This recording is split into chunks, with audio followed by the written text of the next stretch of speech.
Bobby Alcock on the mound gets the start for the Crimson Tide in the crimson pinstripes and the white unis. Lance, what do you like about his stuff? Right, just I love it. It's everything in the zone, right? He's a guy that's going to go out there and attack the hitters with command, fastball 90 to 93, and he's got all four, right? And you're starting to see that a lot. Every guy has 4-pitch mix, maybe even 5-pitch mix, but Bobby Alcock's going to just continue to pound the strike zone. It'll be Walt Gamble and Carmichael to lead things off for the Sooners. One of the top teams in the SEC in terms of stolen bases, and Jason Walk, a sophomore, Georgia native, search of his first hit of this weekend here in T-Town. And upstairs for ball 2 from Alcock. The Sooners lead the SEC in stolen backs this year. Although we didn't see a lot of that last night in game 1, which I thought was a bit of an anomaly. You're right. They didn't attempt one stolen base.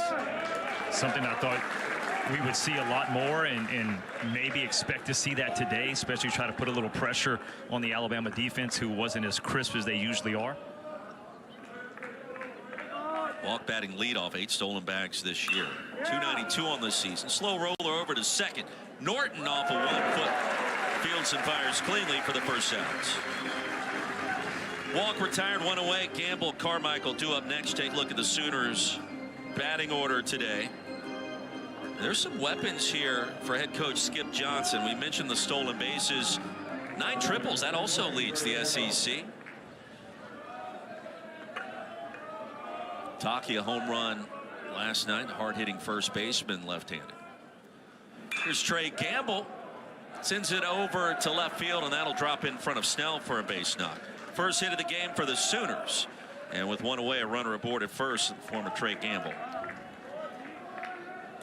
Head coach Skip Johnson, fun conversations with him this week over Zoom, and pre-game, the avid hunter and fisherman. And he took the Sooners back to the Men's College World Series just 3 years ago.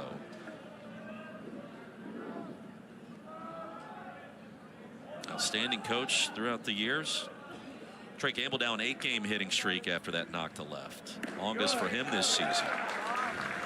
And here's Easton Carmichael, the catcher. Prosper, Texas. 0 for 4 yesterday.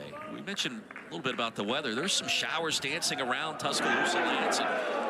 Throw over to first. They're going to try to keep Gamble as close to the bag as possible. He's got 9 stolen bases this year. Well, first pitch of that at bat, he had a false break. Looked like he was wanting to go, leaning a little bit there. But look, great job of going to that back corner. If he goes any part of the other bag, he's out. How are you on the pickoff moves back in the day? I like the pickoff moves. A lot of it's about how quick you can get your footwork. I mean, that's one of those kind of like weapons you can have in your tool belt to go, hey, what can I do to get myself out of a big situation, right? Obviously, 1 out, man on first, it's not this huge situation, but you never know. It could be a 7th inning. A pickoff like that could win the ball game.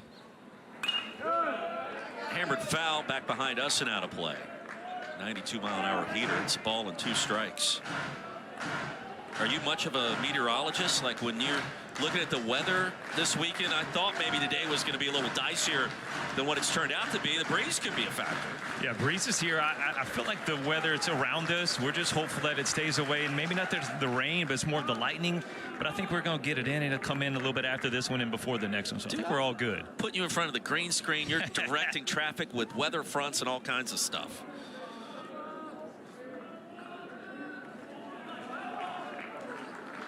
Home plate umpire Alex Ransom. Anthony Perez at first. Cedric Coleman at second. That ball's going to get away from Hodo and drift over towards the backstop in that direction. Advancing to second is Gamble.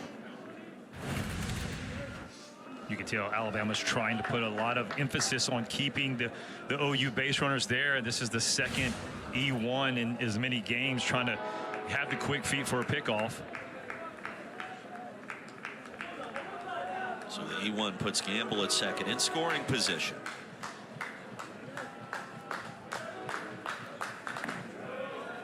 Upstairs evens the count.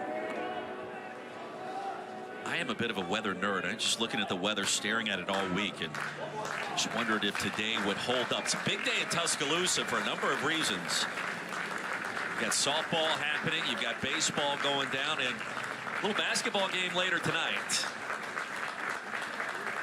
Alcock delivers. outer half. Just miss. Settles in low. Full count.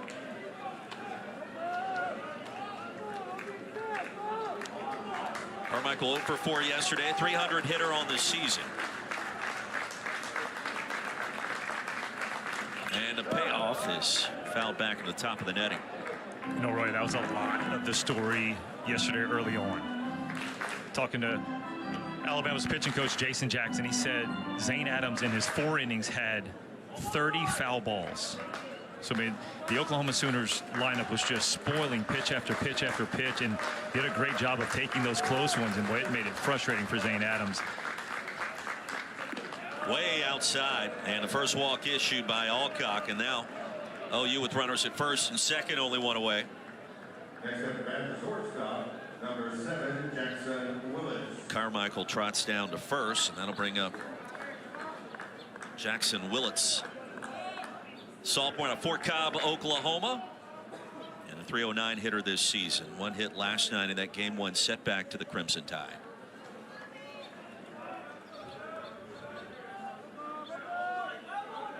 Wind blowing straight in for the time being. Gamble at second, Carmichael at first. And the infield a double play depth. Bell tie, and it's 0-1.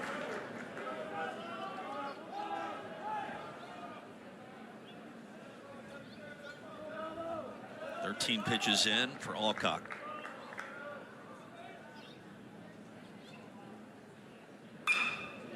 Hammered towards left, up in the air, and the wind's going to keep that one down and short. Running play for Snell for out number 2. That's where you want to attack the left-handed hitters. You're hoping they hit that ball right there in the air to left field, because the wind, like you mentioned, Roy, it is a steep wind coming straight in. I thought that ball was going to carry much further right off the bat. Sounded like it was gonna. It did. It's my first game back doing baseball, so if you can help me knock off some of the rust today, I would appreciate that. Oh, we're good. Big second out. Dayton Taki, hard-hitting first baseman. Fastball upstairs. He hit one last night. Don't care what kind of wind. That ball was absolutely crushed into the OU bullpen. It gave them a lead they couldn't hold, but still at that moment was a huge hit. 2 for 4 with that long ball. Alcock comes home, right back up the middle. It's a base knock. Bonamolo's going to retrieve it, and that's going to score a run. Gamble touches home plate, and just like that, OU grabs a lead in the top of the first.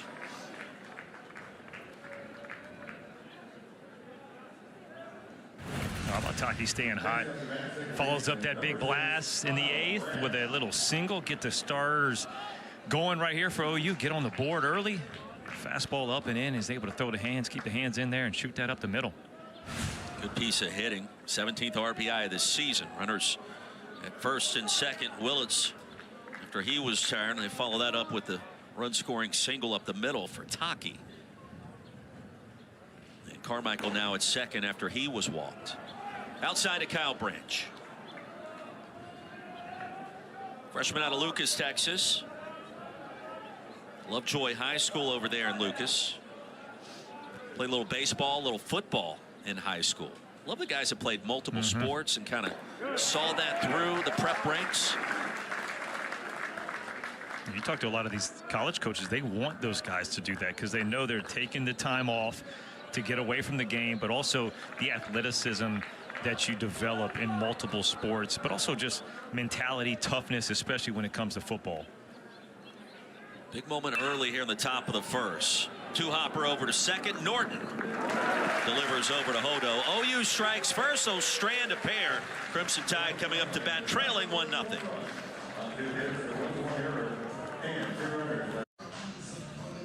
Sooners 12-1 when scoring first this year. Cade Crossland on the mound, the junior out of Rockwall, Texas. The lefty takes the mound for the first time. And Lance, let's talk about his scouting report. What does he bring to the table? Fastball 89 to 91. We'll touch a lot higher every now and then, but it's, you know, that's where he's going to settle in the 5-pitch mix. So he's mixing the cutter, slider, changeup as well. Biggest thing for him, though, it's reverse splits because he loves the changeups, and so he's rather facing that righty because that's what he wants to go to. Take a look at the Crimson Tide batting order. Bonamolo, LeBron, Cade Snell will lead things off 1, 2, and 3. And you know, Snell a little bit of a slow start, non-conference play, but when SEC play arrives, he's hitting a robust 500 so far. Yeah, you're sitting at a guy that was sitting in the 7-hole, and now he's getting rewarded with the way he's playing, and he's one of those glue guys we mentioned earlier in the Open, but he's found his way hitting right behind what could be one of the most dangerous guys in the country, and so you can have a lot of RBI opportunities. Richie Bonamolo, junior from the Bronx, with LeBron already in that on-deck circle. Bonamolo will lead things off, and Rob Vaughn, well, what a great job he's done. Year 2, his team off to such an incredible start at 24-3, 5-2 in the SEC, and former Kansas State catcher. Lance, it feels like he's pressed all the right buttons since taking this job. Well, it seems like he's pressed all the right buttons in his career, right? When it comes to his head coaching career, so much success at Maryland, and Greg Byrne went out and found the guy he feels like is the next guy to lead Alabama into the future and possibly get back to Omaha.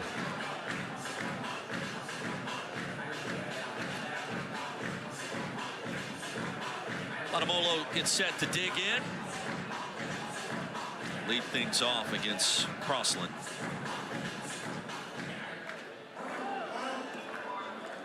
One 0 OU with the advantage. Sooners lost last night 8-6, and a lot more to get into from that game 1 setback as we get deeper into this one. Bonamolo, 322 on the season at 93 on the inner half.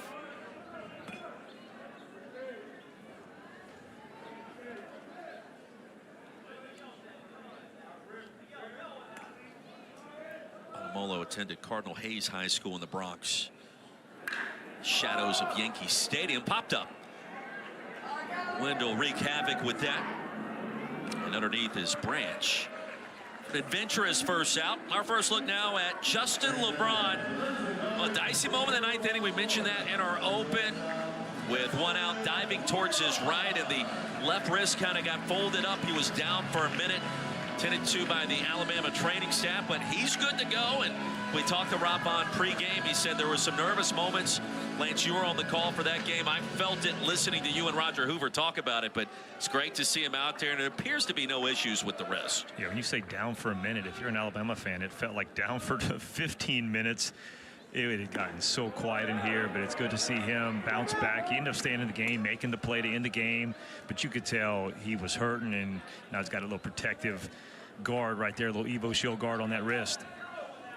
Isn't it amazing? You get injured, you go down, and immediately the baseball finds you within like 60 seconds.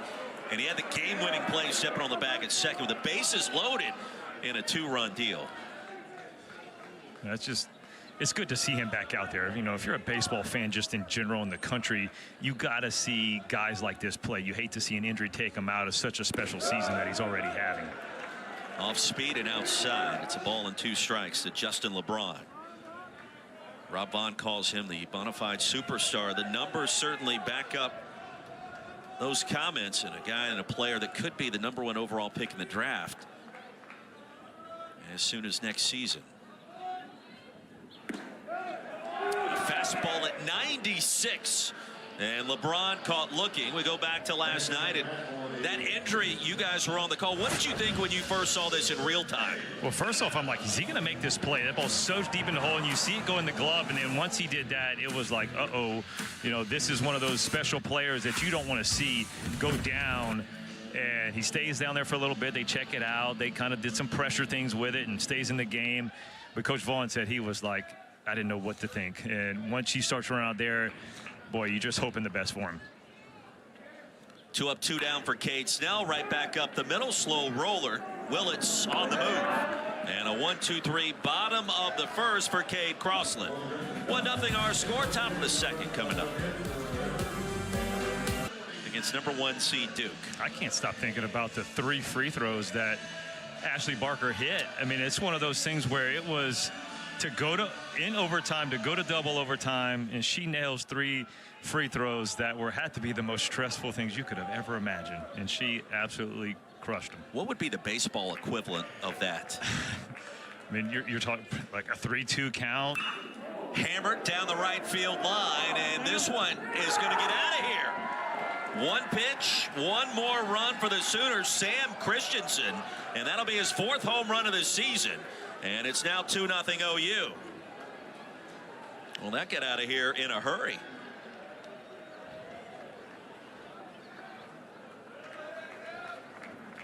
You know, 90-mile-an-hour fastball inside part of the plate, and does a great job of hooking it. It wasn't a question of, hey, did he hit it hard enough, right? 105 off the bat. Was it going to be high enough? Just the way Bryce Fowler looked like he was going to play it off the wall, but just inside that fair pole. Up that 320. There's Dawson Willis. Off speed on the outer half. Floats across for a called strike.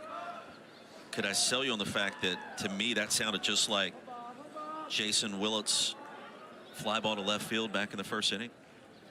Yeah, that's going to be a tough sell. A little tougher. Valid on your part. Well, you hit it away from the wind, too, there, so I can get you, though. It's Jackson Willits that lofted that one. Sounded loud off the bat. 0-2 the count. 2-0 Oklahoma. Game 2 after the 8-6 win by the Crimson Tide last night in Game 1. You mentioned the 105 exit velocity off the bat of Sam Christensen. Willis takes low and away.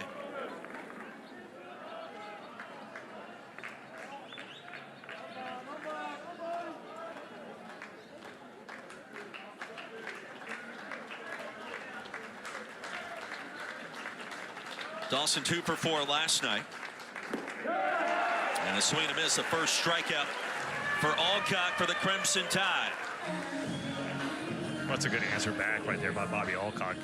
Already getting down 2-0, especially after a big home run. How's the pitcher going to answer back? And he gets right back in the zone, gets ahead of him, and once you get in that advantage count, puts him away. Here's Deshaun Harris. We saw him last night in a pinch hitting role. Bases loaded, the game on the line. And a chopper over to LeBron at short, who stepped on the bag at second. Get the force out to end it. 0-1 the count here. It was a good at bat because he hit that ball really hard. And that's one of those things where you're glad Justin LeBron was in there. He got it, and he had to sprint to second base just in front of the base runner that was hustling.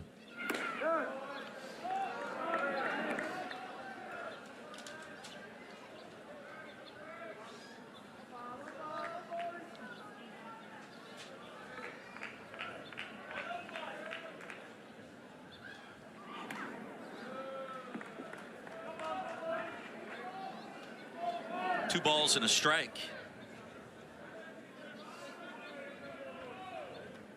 Question for you. Do you stand the entire time calling a baseball game? I stand probably 6 or 7 of the 9 innings. I love that. And I know you do. I love it. It's better energy. I think it sounds better. I think as a broadcaster, we project a little bit better. And I don't know, like, you just call a better game standing up. There's more energy, Lance.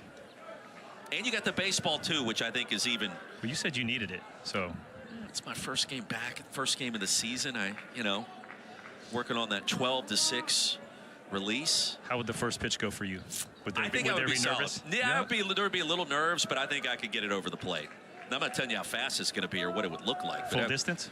Yeah. Okay. Oh, yeah. Have to. I mean, that's when you get made fun of. Or, of course.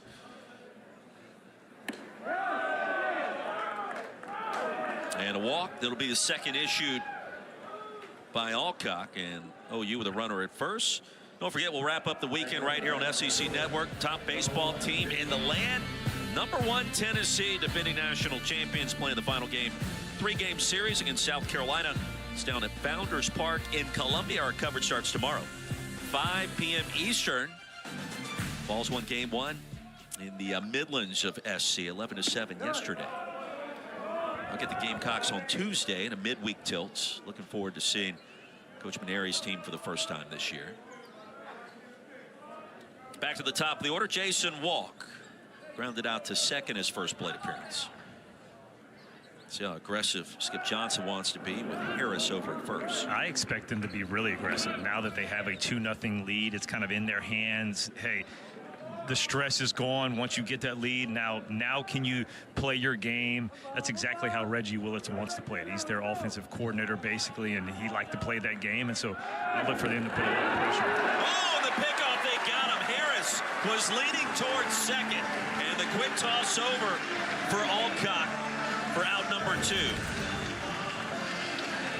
The quick feet starts it all. You get the head, the shoulders turn. Looks like it might be close. I see Oklahoma's first base coach Todd Butler, former Alabama assistant, was looking over and he was telling Coach Skip Johnson, like, it's close. I don't know if you want to waste that call. Ball and a strike to count. First base umpire Anthony Perez. That changes the complexion of this inning, and you wonder how that impacts OU on the base paths moving forward. Well, it at least shows that, hey, he has quick feet. He has a good move. He can do the pickoffs that he needs. Now, they still have to play their own game, right? That's who they are, leading, like we already saw, leading the SEC in stolen bases. There are a team that's going to run, but you're right. You do have to respect the move now a little more than you thought. There's Todd Butler, OU assistant. 46 stolen backs back in '88. It's in their DNA. They talk about OU DNA. The football team, that's upstairs to even the count. Got a chance to visit with Coach Butler and my old head coach, Coach Wells, who he worked for I think 7-ish years. We had lunch yesterday, and boy, if there wasn't a game yesterday, we'd probably still be at Baumhauer's watching basketball and just having unbelievable conversation. Adamolu tracking the third and final out, but Sam Christensen, one pitch, no issue. Yeah, jumps all over this heater. The ball comes in. Sam Christensen, hands stay in. The lefties love it down and in. We got a 2-0 ball game.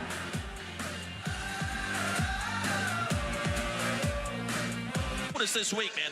That kind of messes with you when you win that first game and all of a sudden we're here, and how do we take the next step after that? Well, they lost the next 2, and I think he and the team, he talked with the team about it. We got to press the reset button. And he was like, internally, the wheels were turning a little bit. Maybe it wasn't happening with my guys. But an interesting conversation we had with him. Plattner will lead things off.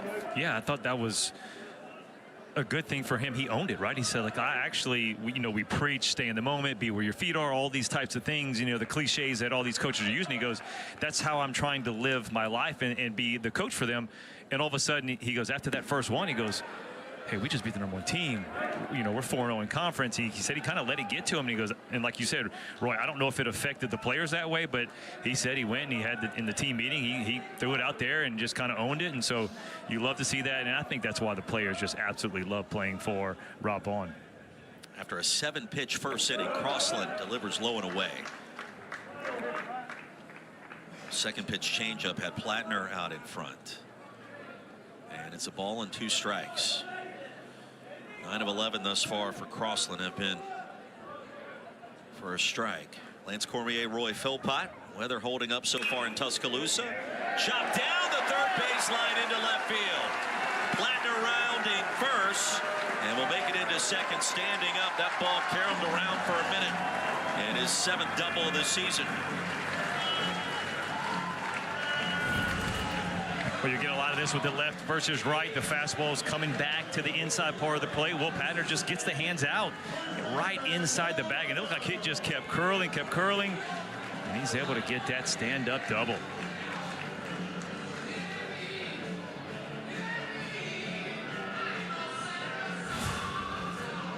Well, Plattner now has reached 12 straight. Leadoff double for the Crimson Tide, trailing 2-0. Here's Will Hodo. Young William, senior out of Waynesboro, Mississippi, Wayne Academy. He's been the Crimson Tide's everyday first baseman. Crossland facing Hodo with traffic for the first time today. Will 0 for 5 in game 1. Sends this one down the left field line. A little bit of pop. Slicing foul.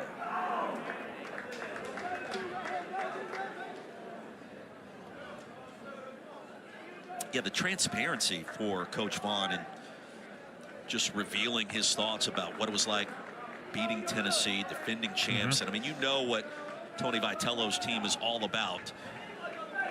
And to suggest, hey, we got a little bit ahead of ourselves, and in my mind, wait a second, we're beating these guys, or what's next, what's coming up? A team that's now 24-3, off speed and low and away. It still shows something, though, for his program to get to the point. Back-to-back years, Tennessee had come to Tuscaloosa last year. They take the series, the only team to beat Tennessee in a series, and then they come again, having to make that second trip in a row, and they take the first game. So it shows they're at a point where they're getting to the point where they can play with teams like that. Second strikeout for Crossland. Rob Vaughn back to the drawing board. You look at those 6 top 25 victories so far this year for the Crimson Tide. I think it all starts with the belief, right? You have to believe you can win when you go on the field. And for years, it just seemed like Alabama's talent wasn't where it needed to be to compete with the top end of the conference and teams in the country. But now, as he's getting his players in, he's more athletic. That's what he wanted to do, get more athletic players on the base pass and defensively. And now he's got the guys. They have power. They have everything. It's more of a well-rounded ball club. And you see that with 6 top 25 wins already.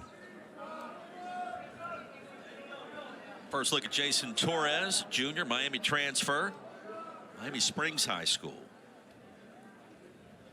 His brother Steven also played college baseball. Ball and a strike to count. Torres yesterday 3 for 5, drove in a run.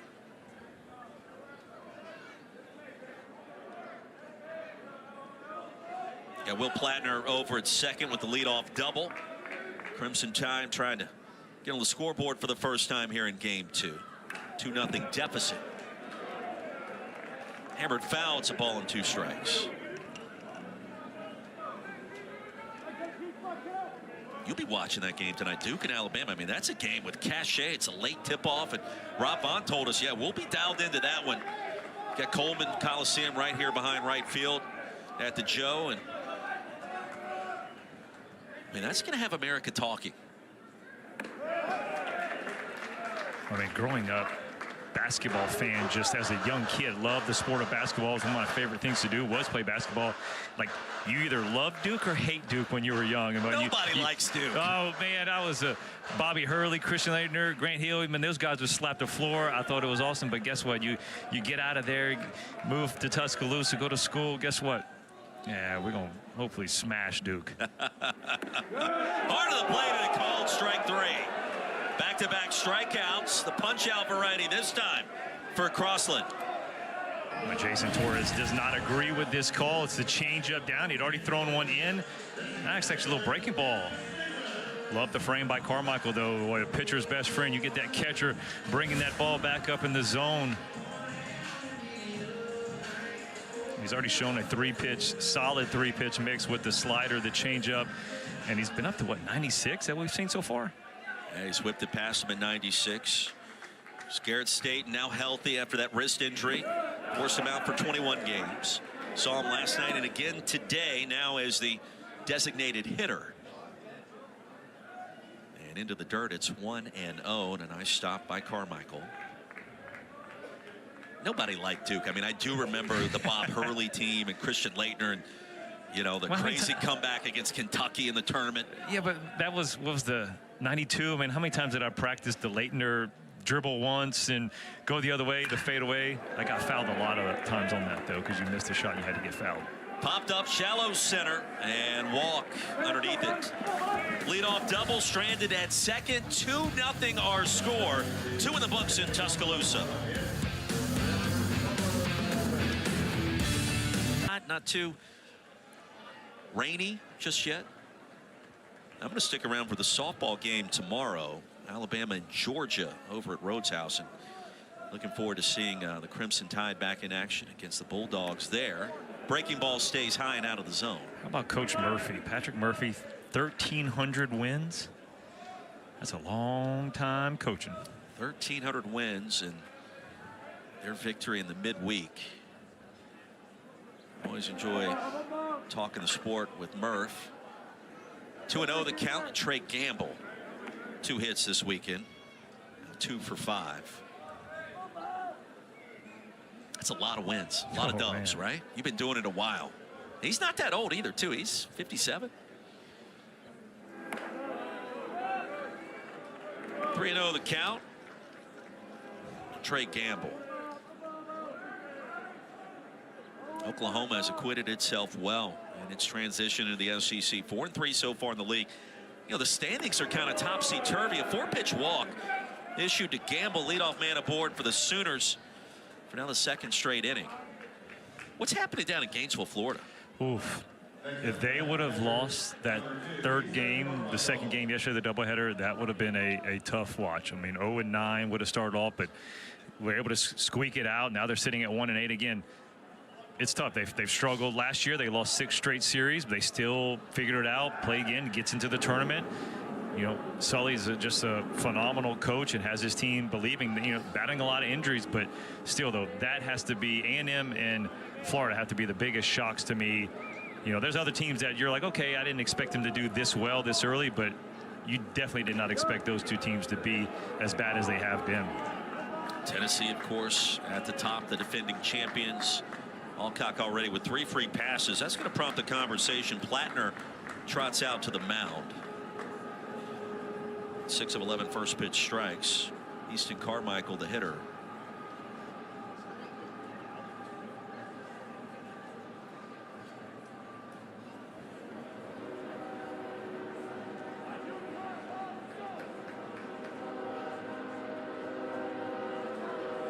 Plattner back behind the plate. And Carmichael digs back in. He's walked in his first plate appearance. And remember, Alcock does have that pickoff, and they're going to award second base to Trey Gamble. Yeah, give him a balk move that front foot a little too soon, and with a veteran like Todd Butler at first base, a guy that was a base stealer. We already saw the 46 bags. I mean, he knows exactly what he's looking for. OU another runner in scoring position. Here comes small ball on the bunt, executed perfectly, and an infield hit for Easton Carmichael. Advancing to third is Trey Gamble. You watch right here, the front foot moves. And then Oklahoma, more pressure. They can do it on the base pass. They can do it the bunt.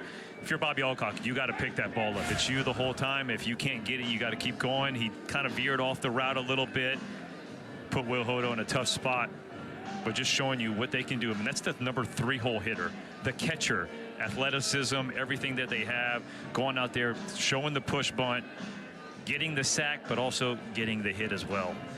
So the knock has runners at first and third, and Jason Jackson out of the Crimson Tide dugout talk with Alcock for a moment. How were you on the mound visits? Was that something you were accepting of, welcoming there on the mound, or maybe not? For sure. I mean, you have to accept coaching. There's times where the game starts to speed up, the heart rate starts to go on, you're kind of spinning out there a little bit, and a lot of times that's all it is. Hey, just breathe a little bit, calm down, let's go. We're okay, our offense is good, don't worry about it, right? We can score more than 2 or 3 runs, so don't let this inning get out of hand. Get you the ground ball, and that's a lot of times what the coaches are going to do, because there doesn't look to be that much going on mechanically for Alcock yet. Willits smashes that one foul.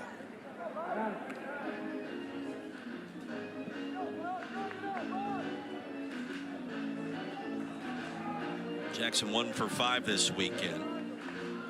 Flied out to left field. His first plate appearance.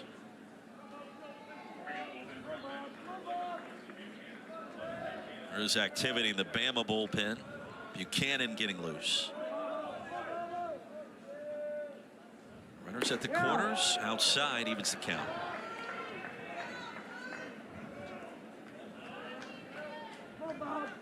Perhaps some questions about Riley Quick and maybe why he didn't get the start here in game 2 today, Lance. Yeah, he has been dealing with a little blister. He's had it a lot of the starts, but there's sometimes it pops up, sometimes it doesn't, and it really affected him last week versus Tennessee.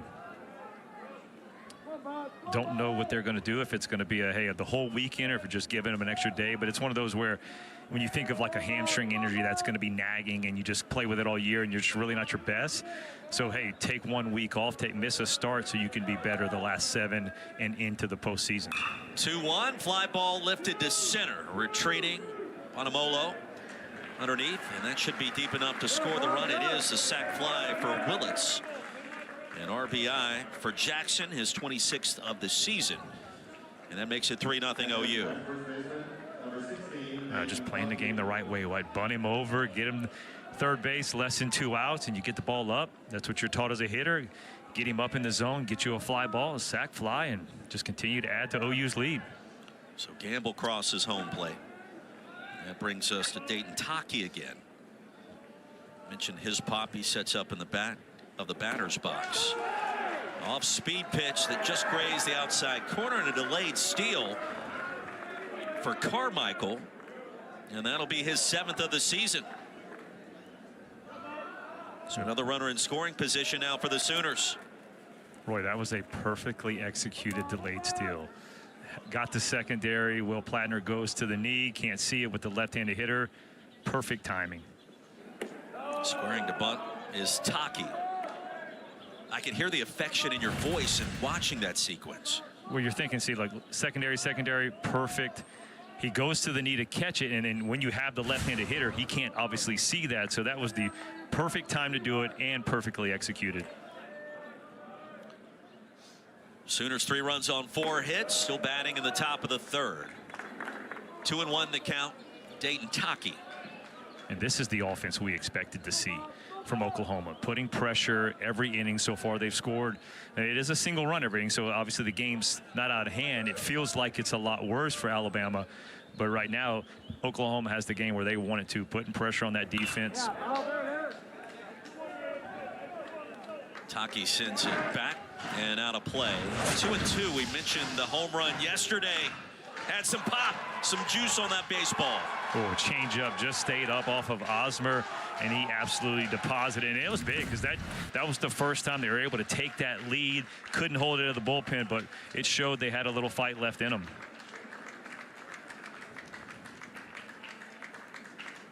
And the 2-2, he went around.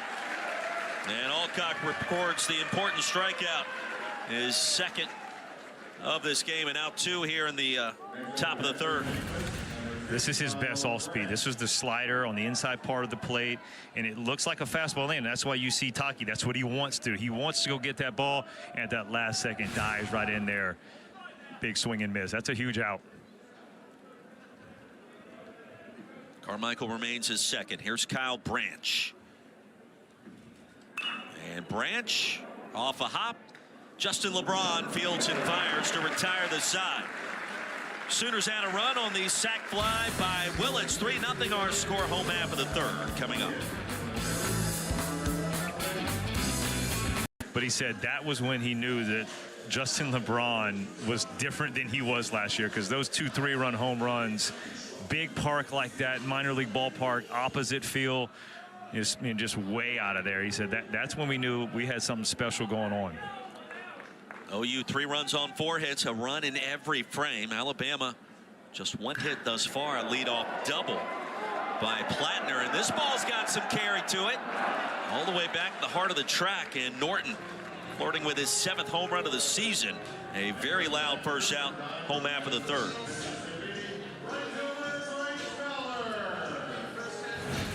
Deshaun Harris, boy, this is not fun for a pitcher. You see the outfielder all of a sudden start sprinting to the wall, and that wind holds it just enough. Talk about an athletic outfield. Gamble, Walk, and Harris out there big time. Here's Bryce Fowler, batting 9th this afternoon. First pitch strike.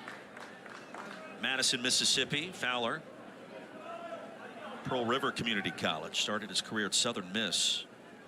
Table setter at Pearl River. And 3-hopper over to second. Branch, nicely done for out number 2.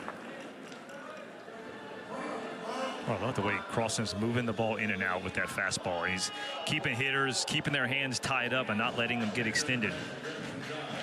Biggest thing too, Roy, 7 of 9 first pitch strikes through the first way through that order.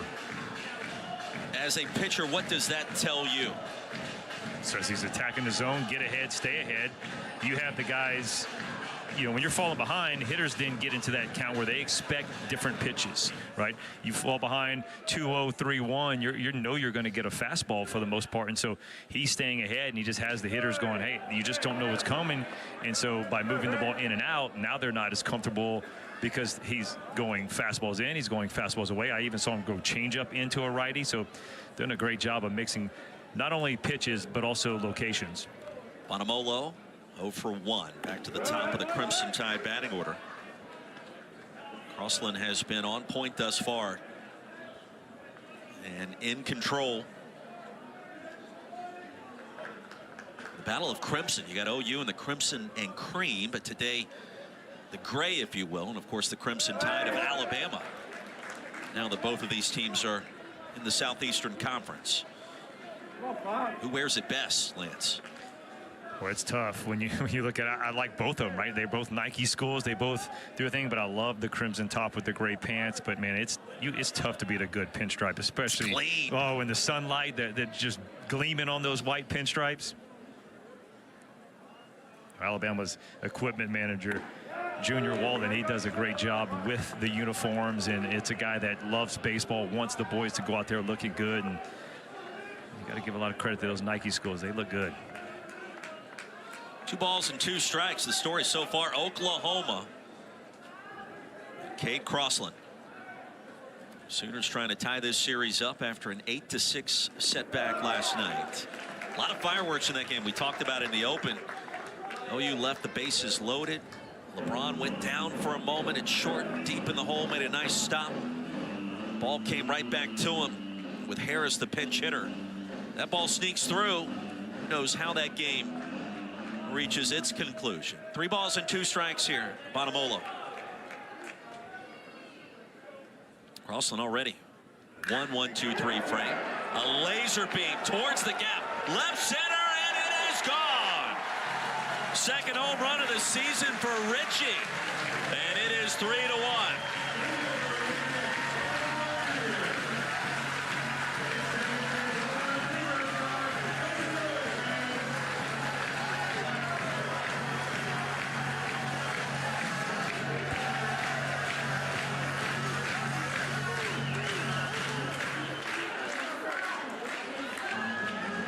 Roy had back-to-back days. Coach Vaughn moves guys up in the lineup. They say, hey, like, good decision. Richie Bonamalo Jr. been hitting 9 all year. Put him in the leadoff spot. He gets a pitch, drives it into the bullpen. He says, I don't need that stiff wind. You can't knock that ball down. And that was right into the teeth, and it was a no-doubt shot. Here's LeBron. Off speed and out in front.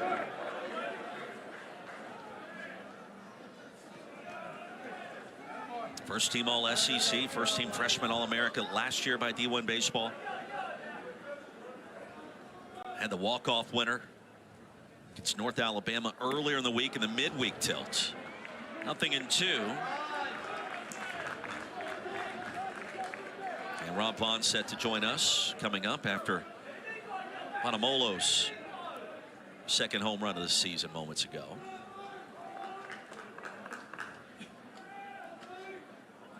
3-1 our new score. Outside, try to get him to chase, and Justin waiting the whole time. It's perfect sequence. Change up, swing and miss, a little bit up. Next one, a little bit lower.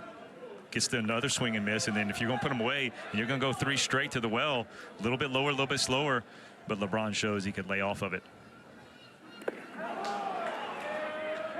And LeBron has now struck out twice. Cade Crossland, an impressive start. His team with a 3-1 lead. 3 innings in the books here in Tuscaloosa. Talk to Rob Vaughn, head coach of the Tide. Coming up.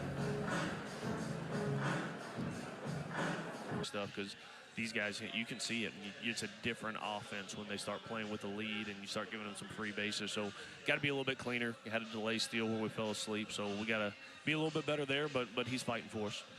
When you talk now offense, right, what does the game plan need to be from Crossland? Because he looks like he's landing all 3 pitches and making it tough on your guys. Yeah, if you could relay the changeup from the press box to our hitters, that would be good. Man, we knew what a good pitch it was. It's a really, really real changeup, and he's doing a good job, man. He's ahead of hitters. He's kind of on the attack, and he's down at the bottom. Not a lot of balls in kind of the damage zone, and you know, I thought Norton put a really good swing on that. Unfortunately, kind of hit it into the teeth of the wind right there. But big swing by Bono there. So you just got to keep grinding him out. You know, it's hopefully second time through, once guys have seen him, it gets a little bit cleaner with it. But, man, Lance, you know better than anybody, man, that changeup is real if you can throw that. And he's throwing a really good one right now. Coach, appreciate the time. Best of luck rest of the way. Thanks, guys. Roll Tide. Rob Vaughn, year 2 here in Tuscaloosa. Former K-State catcher, Maryland head coach, doing a great job here with the Tide. When you have the opposing coach giving you that much credit, right? I already mentioned he's throwing it in, away. He's mixing that as well. So it just shows you how good of a pitcher and how much respect each guys they have for the pitcher. Sam Christensen, a ball and 2 strikes. Also, Rob Vaughn, best beard in the game right now? The best baseball beard, arguably, in college baseball. That's the first thing I said to him walking up to him in the dugout this morning. You did. He liked it. Right when you said it, he started kind of, making sure it was all situated right. Christensen fights it off inside, right off the knuckles. I mean, I have to identify that when I see it, I mean, there's something about baseball, there's something about the beard, and the perfect baseball beard. When you see it, you know it. And I mean, there's different kinds of beards you could go with. As someone that started growing a beard for the first time about 10 years ago, look, right or wrong, I pay attention to it, Lance. It's who I am. Absolutely. Well, especially you can get the baseball beards, right? You get those when it comes to postseason time and you see some of the scraggly. Like you think of hockey and those guys get scraggly. No, Coach Vaughn's got it nice and cleaned up. Teach me how to do mine like that. That's, I'm working on it. We're a work in progress.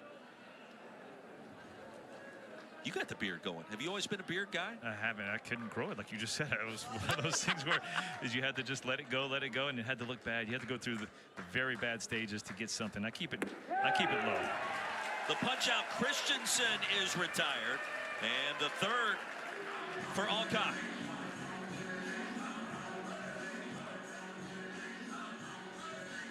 Now the knees buckled, and the breaking ball settled in nicely. 3-1 our score here in the top of the 4th inning. OU with a run in every frame. Lance Cormier, Roy Philpott. Turned out to be a nice day for baseball.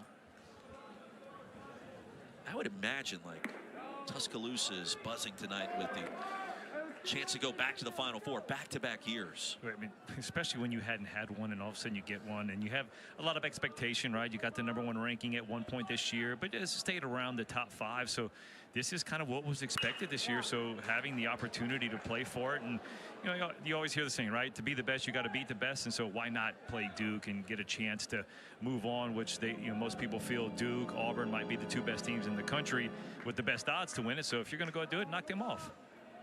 Chance to go back to the Final Four after Nate Oates' team did it last year.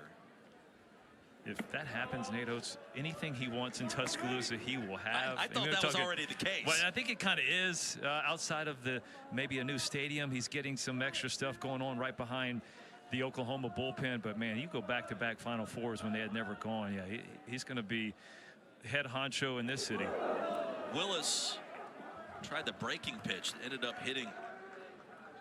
Alcock rather tried the breaking pitch that hit Willis right in the back. You see some of that construction over there near Coleman. It can be a state-of-the-art with practice and locker room. Will they give you access to any of that over there? No, absolutely not. That's unfortunate. I mean, you're trying to go play some pickup ball games, right? You need a place to play. I might try. We can. If I use your name, if I drop your name, will that get me anywhere? That'll get you locked out. Here's Harris. Runner at first with one away here in the top of the 4th inning. Could you defend Mark Sears on a single possession and prevent a bucket? No, that's what we'd be wanting, the zone. Zone D, 2-3, 2-1-2. Or try. We'll go boxing one and let somebody else do it. I'll just stand here and stay away. No, there's some quickness and toughness there as well that he just, boy, if you can't get in front of that left hand, he can take you all the way to the hoop. He leans that shoulder in as good as anybody. It's a good year for Oklahoma hoops as well. Could be 2. Torres over to second. back to first in time. 5-4-3 double play. And the twin killing retires the side in the top of the fourth inning. A little pitcher's best friend, Torres to Norton. Hey, speed on the base pass. You execute, you can get it.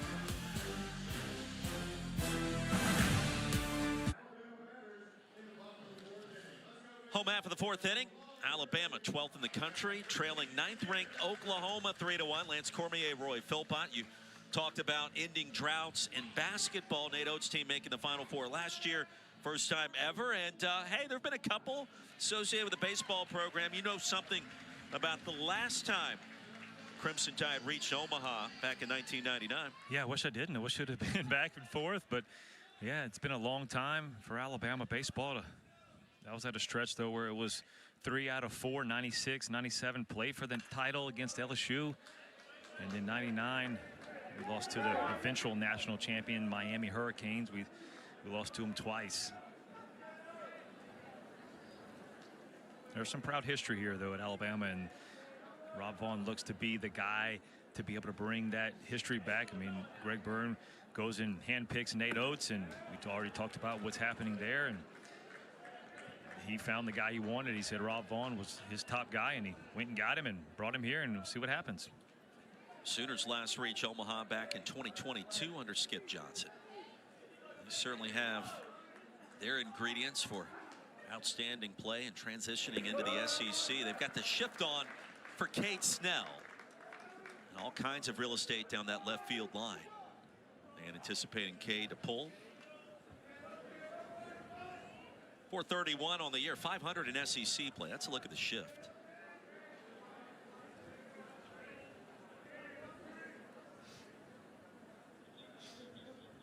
Kate Crossland, impressive in this start.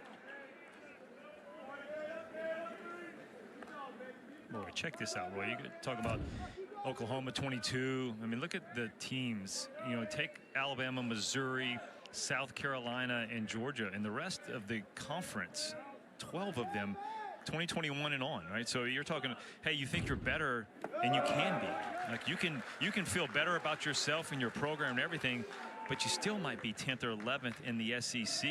And when it comes to, what is it, 5 straight national titles by 5 different teams in the SEC the last 5 years, just shows you the depth, the quality, everything about the SEC and how tough it is. That's a familiar refrain for those transitioning over from basketball into baseball. Right back up the middle, and a player into center field drops for a base hit. Leadoff man aboard for the tie. Cade Snell now 4 hits in this series against the Sooners. Well, he's one of those guys that Coach Vaughn moved up 7-hole for most of the year, puts him in the 3 spot. Felt like he would give a little bit more protection to Justin LeBron, and boy, has he continued to hit and stayed hot. So Snell now an 8-game hit streak, his second such run of this season. Leadoff man aboard for Will Plattner. Catcher with a leadoff double his last time up in the second inning. 3 hits this weekend. Fights that pitch off from Cade Crossland.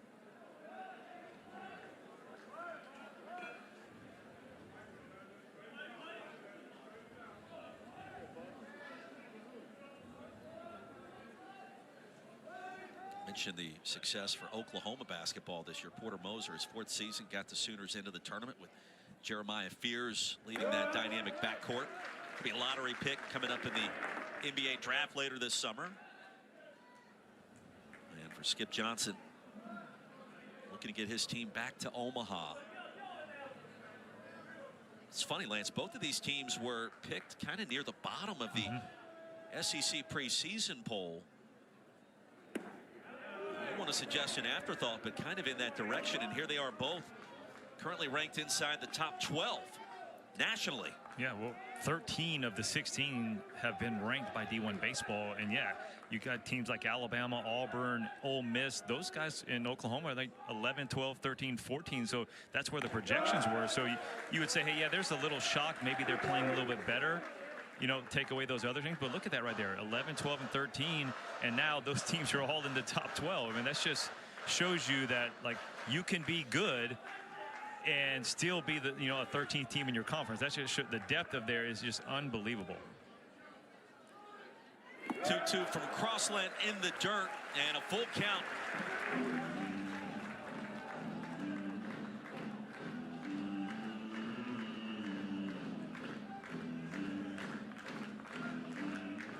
I think the biggest thing for Crossland and what he's done so far well is he's been economical. He's only at 46. This will be the 47th pitch. Only gone 78 pitches is the highest he's been. 94 and a strikeout. It shows you still has a lot of juice, though. You just mentioned it, Roy. 94 up in the zone. I mean, when you can mix that with the changeup that Coach Vaughn was talking about, that's all you really need for those right-handed hitters. He has shown a good breaking ball, but shows he's got some good life on that heater. 5 strikeouts today for Cade Crossland, a very big first out, and here comes Will Hodo.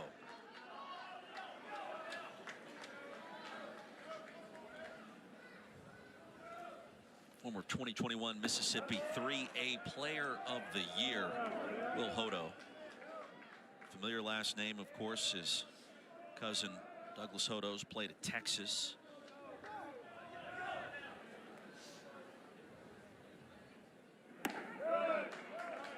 Fastball inside.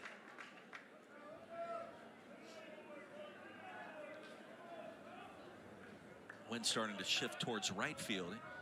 It's been a cloudy day, but the sun's kind of peeking through the sky at the present moment, which is not a bad thing. It warms us up a little bit more. 1-2. I'd say it's like a stratonimbus atmosphere what I'm looking at.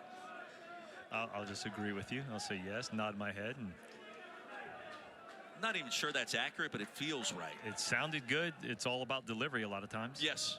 Fake it till you make it. And Crossland back-to-back strikeouts. Now with 6 in this start today. And after the leadoff man reached in Cade Snell, 2 away. Back-to-back sliders in the zone. Just seeing that Crossland, the pitch is there. When you see the hitter swing and miss on the breaking balls that are in the zone, shows you they're not seeing it well, and he's doing a great job of mixing those pitches because he's keeping the lefties honest with the fastball in. Even though it was a ball, he's keeping them honest. That way he can go for that breaking ball. Here's Torres. Struck out his first plate appearance. That was the 3rd of the afternoon. It'll get away from Carmichael for a moment. The throw down to second, not in time. So on the wild pitch, Cade Snell at second base. Good dirt ball read right here by the captain. Cade Snell sees it down. And I think if Carmichael comes up with it clean, might have had a shot to throw out Cade Snell, but once he tries to grab it, bobbles it a little bit, and Snell's able to get in there, get in a scoring position with 2 outs. Inside to Torres. 3 for 6 this weekend. Drove in a run last night. The Miami transfer. This is one of the first real advantage counts for an Alabama hitter that I can remember. That's why Crossland has done so well and kept the pitch count down. He's been in his advantage counts. This is where it's going to come down, though. You get the guy in the scoring position. Alabama was so good last night. You see 6 for 14 with the 3 RBI with 2 outs, and they were able to hold Oklahoma to only hitting 100.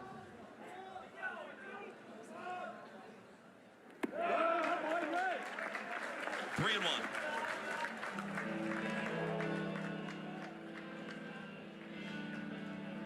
1. Leadoff single by Cade Snell. He's now at second base with 2 away after back-to-back strikeouts of Plattner and Hodo.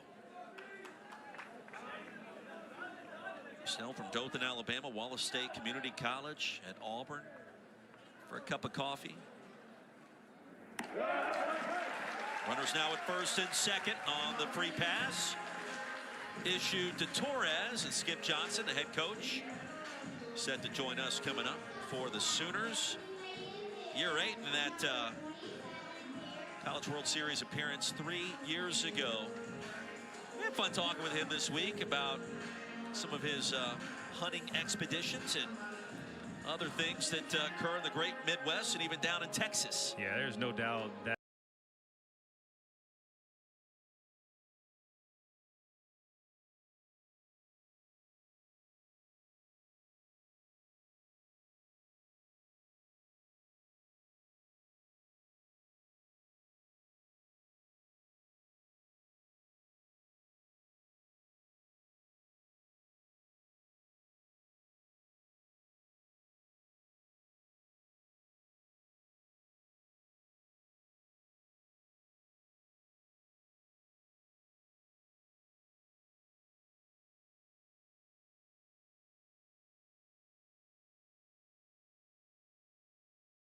And he said you were given great information because when he sits down to talk to you about hunting, it may be a 2-hour conversation, and it's going to be a one-sided deal with Skip. Big moment here in a first pitch strike off. Speed comes into Garrett Staten. I'm not a big hunter. I don't know if you are. No, I never grew up hunting. South Louisiana, not really hunter, not really fisher. My dad played like professional softball, so I feel like a slow pitch softball. I spent 6 or 7 nights on the softball diamond. On a line that's going to drop right in front of the left fielder. Gamble, 1 run is in. That makes it 3-2. And a 2-out run scoring single off the bat of Garrett Staten as the Crimson Tide in business.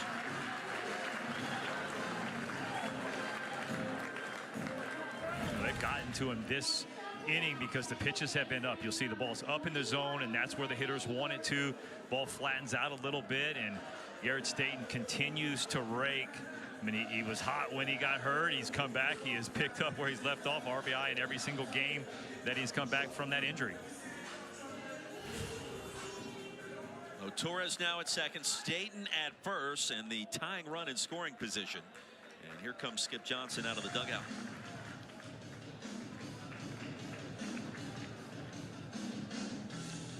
A little bit of activity in the OU bullpen, but not much. Just starting to get loose down there. And what would be your message to young Cade Crossland at this point, Lance? But exactly what I just said about the pitches, right? It's just up in the zone. Hey, let's get back down in the zone.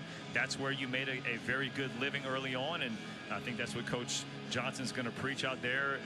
I mean, he does such a good job of calming guys down. He's such a calming presence when you talk to him, and so that's his knack. And when it comes to, right, he gets the pitching guru nickname, and so just go out there and just talk to the guys, calm them down. Look, you got 2 outs. Get down in the zone. You make your pitch. Let the defense make a play. We'll get the offense going.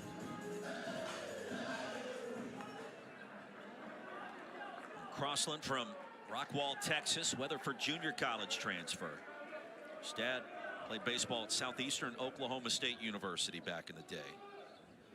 The first pitch scorched over to second, and Branch in time to retire the side. Alabama will scratch home a run. 3-2 our score.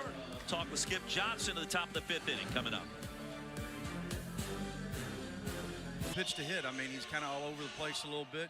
You just got to get a good pitch to hit, and you can't miss those pitches. What was the conversation there with the umpire as we went out to that last break, if you don't mind us asking? Yeah, Coach? I don't mind it at all. I mean, when they make their switch, they don't ever start the 20-second clock until they get in position. I mean, that can't continue to happen. Got you. Appreciate the time, Coach. Best Thank of luck you. rest of the way. Yep. Skip hopped on the headset. That was Yeah, I didn't think we were going to get him. We saw him, the talk early on, but like you mentioned, the transparency with Rob Vaughn. I mean, it's the same thing here, and that's something you don't see a lot of time with coaches.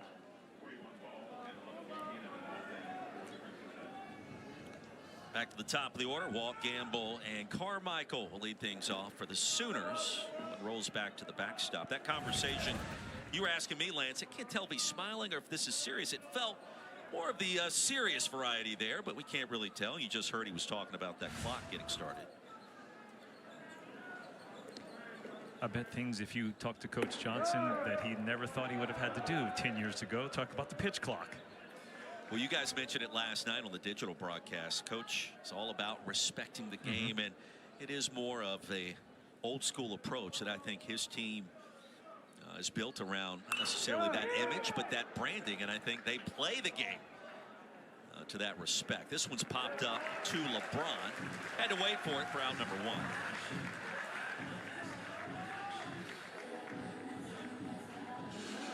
It's speaking of that old school approach, I had to write this down quickly. Our producer, Stephen Kim, got to it better than I did. The compete clause for OU and Skip Johnson, it is a lengthy acronym. The championship standard, OU before you. Mentality process, engage with the E, toughness with the T, and then last but not least, energy off speed makes it 0-1 to Trey Gamble. Love it, right? I mean, that's one of those things where you can preach things to these 18 to 23-year-old kids. It's all about, do they buy in? How do you get them to buy in?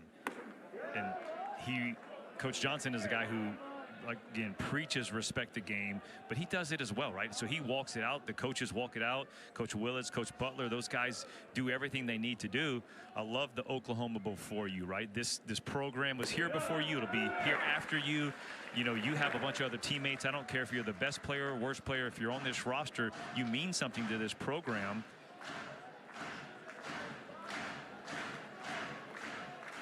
Two strikes, the shift in play.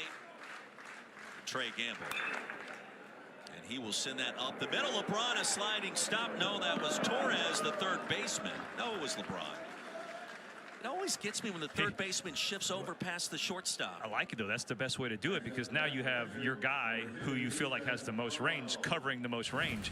You know, Jason Torres would love for you to believe that was him right there. But, yeah, LeBron, nice slide. He's not able to pick it up. And a lot of it is it's just too much speed out of the box. I mean, that's a great play. Anybody else, it might be an out. You were all over that from the get-go, as Gamble now is at first with the single to short. Second hit of the day. He's reached all 3 plate appearances, Trey Gamble. And certainly a threat to steal. Perfect in that department this year at 9. Easton Carmichael takes high for ball 1.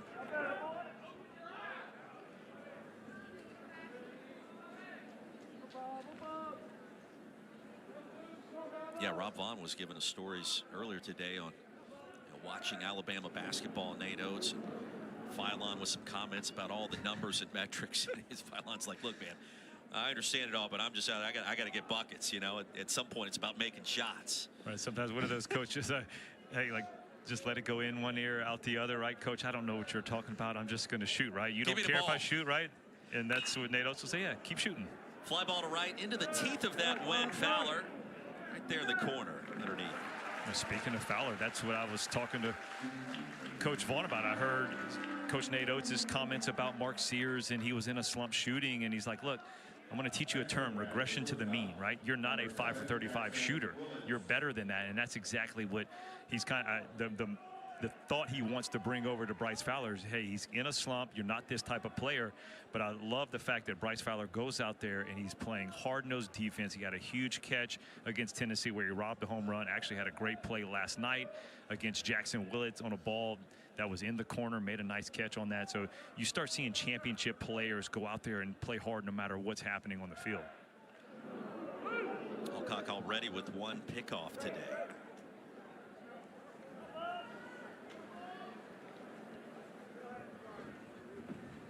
Walk popped up to short. Gamble singled to short. And then Carmichael just sent one over to deep right. Jackson Willits. All Big 12 honorable mention last year. Member of the All Big 12 All Tournament team. Maybe my favorite note of the weekend. Jackson Willits, valedictorian in high school. I mean, come on. Yeah, give a little credit for that. Fort Cobb Broxton High School. And of course, Dad, we talked about earlier, Reggie, associate head coach. Spent some time in the Yankees organization, 8 years there in the Bronx for Reggie. And we were talking a little bit pregame about some of his favorite vacations down in the Charleston, South Carolina area, my home state.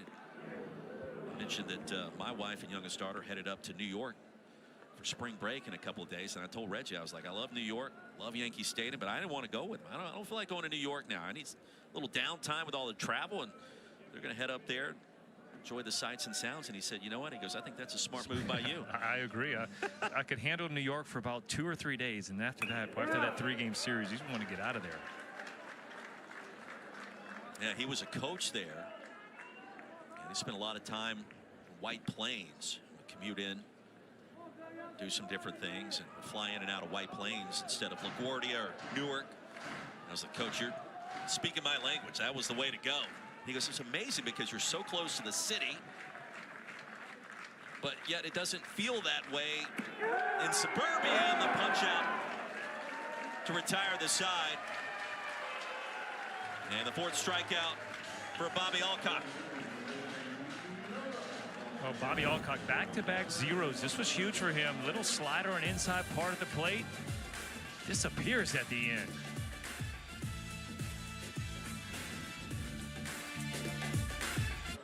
Great game back in Tuscaloosa. 3-2 our score. Home half of the 5th inning coming up. Oklahoma, the 1-run advantage. Lance Cormier, Roy Philpott, and there is Reggie Willits, year number 4 for the Sooners. Mentioned the coach in the Yankees organization for about 8 years. Also a couple of years with the Angels. And I was just glad we saw eye to eye on the whole vacationing New York experience. I said, Coach, I'm kind of a Braves guy, to be honest with you. He goes, that's a great organization. I was pleased to hear that from a former Yankee. You guys that are up in the big leagues, you start to respect every organization, because guess what? You can't get too far into one, because there's always going to be a time where you're looking to play, and if you disrespect a certain organization, that might be the one you need to go get signed with, right? So smart. And you were telling me too, and I think you mentioned this to Reggie, the youngest Willits may be the one to watch. Yeah, well, he corrected me. He said my middle one. I'm like, okay, well, it's so yeah. He obviously, Dad makes the big leagues. You got brother all Big 12 selection last year, having a great start, and Jackson might not even be the best shortstop in the family. Brother Eli is a senior this year, and you're seeing top 10 draft projections already. Blooper into left center, and it's going to drop for Bryce Fowler. First hit of the weekend. Leadoff man aboard for the Crimson Tide here in the 5th. He had some good at-bats last night, 3 walks, then a couple jam shots, and sometimes you need those to fall, but right there, that's just a tough pitch. Good piece of hitting, goes down and gets it.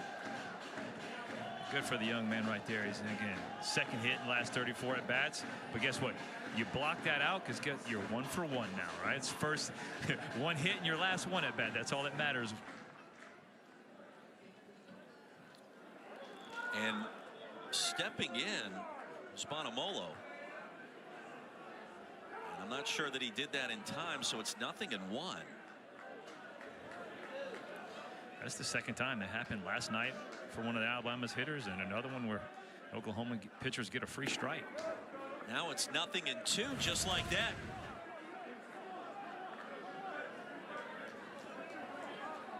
And home plate umpire Alex Ransom right on top of it.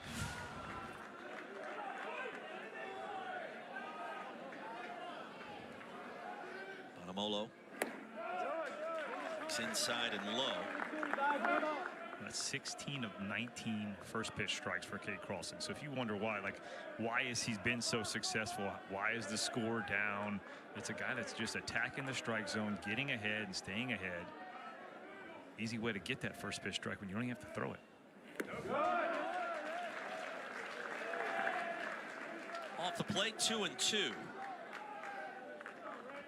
That's probably my favorite part about baseball, is just talking about random things like vacationing spots and previous jobs and what it was like and what did you learn.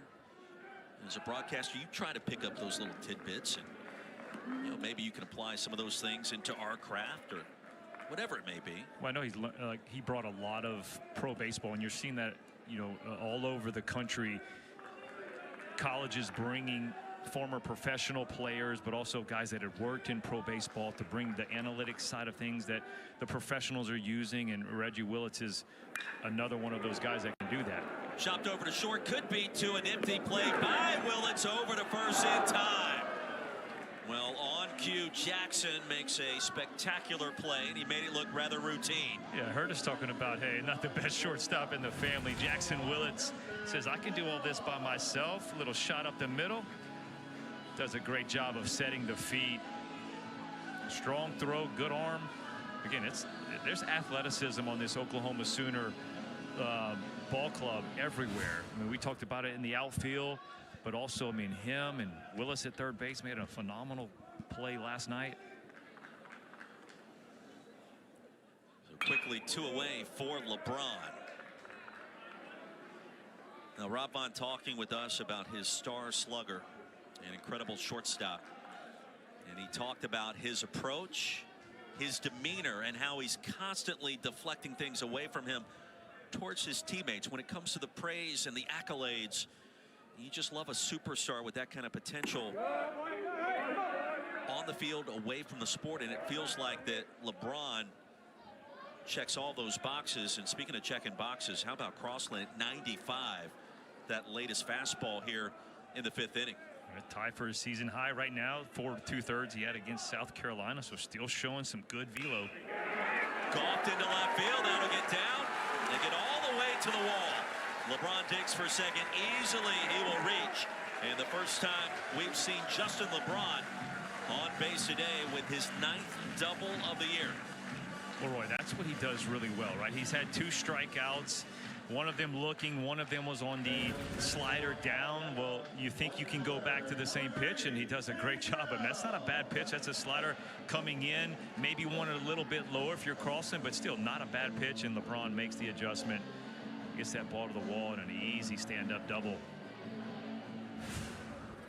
You've talked to scouts about what he brings to the table, and I mean it's lights out as far as MLB prospects and what this thing could look like in about a year. And that's the whole part is I guarantee you ask every single one of those scouts behind home plate. There was a lot more last night. Shoot, I think there was 50 in the Tennessee series here. Almost every team represented. There's argument that it would be this year. You know, like what one scout goes, what can he do well? Why would we not take him 1-1 this year, right? If he had the first overall pick. So he's a guy that's certain places. I think I've seen him number 2, number 1 next year.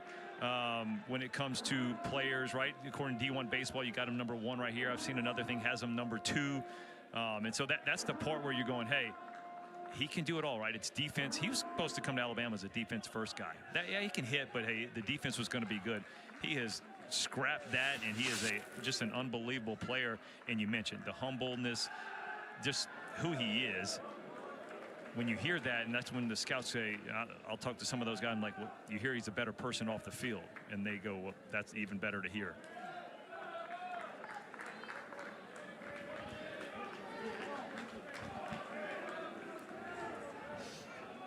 Rob Vaughn called him the bona fide superstar, and you've got unselfish players around him. He's the most humble person. He's been around real. It's not normal. And this young man, Cade Snell, leads the charge. Give him a little protection in that batting order, batting right behind him today in that 3-hole. 3 balls and no strikes, the count. The captain. 4 hits this weekend. And now that hit him right on the hip. So Crossland starting to work his way into a bit of a jam. There are 2 outs.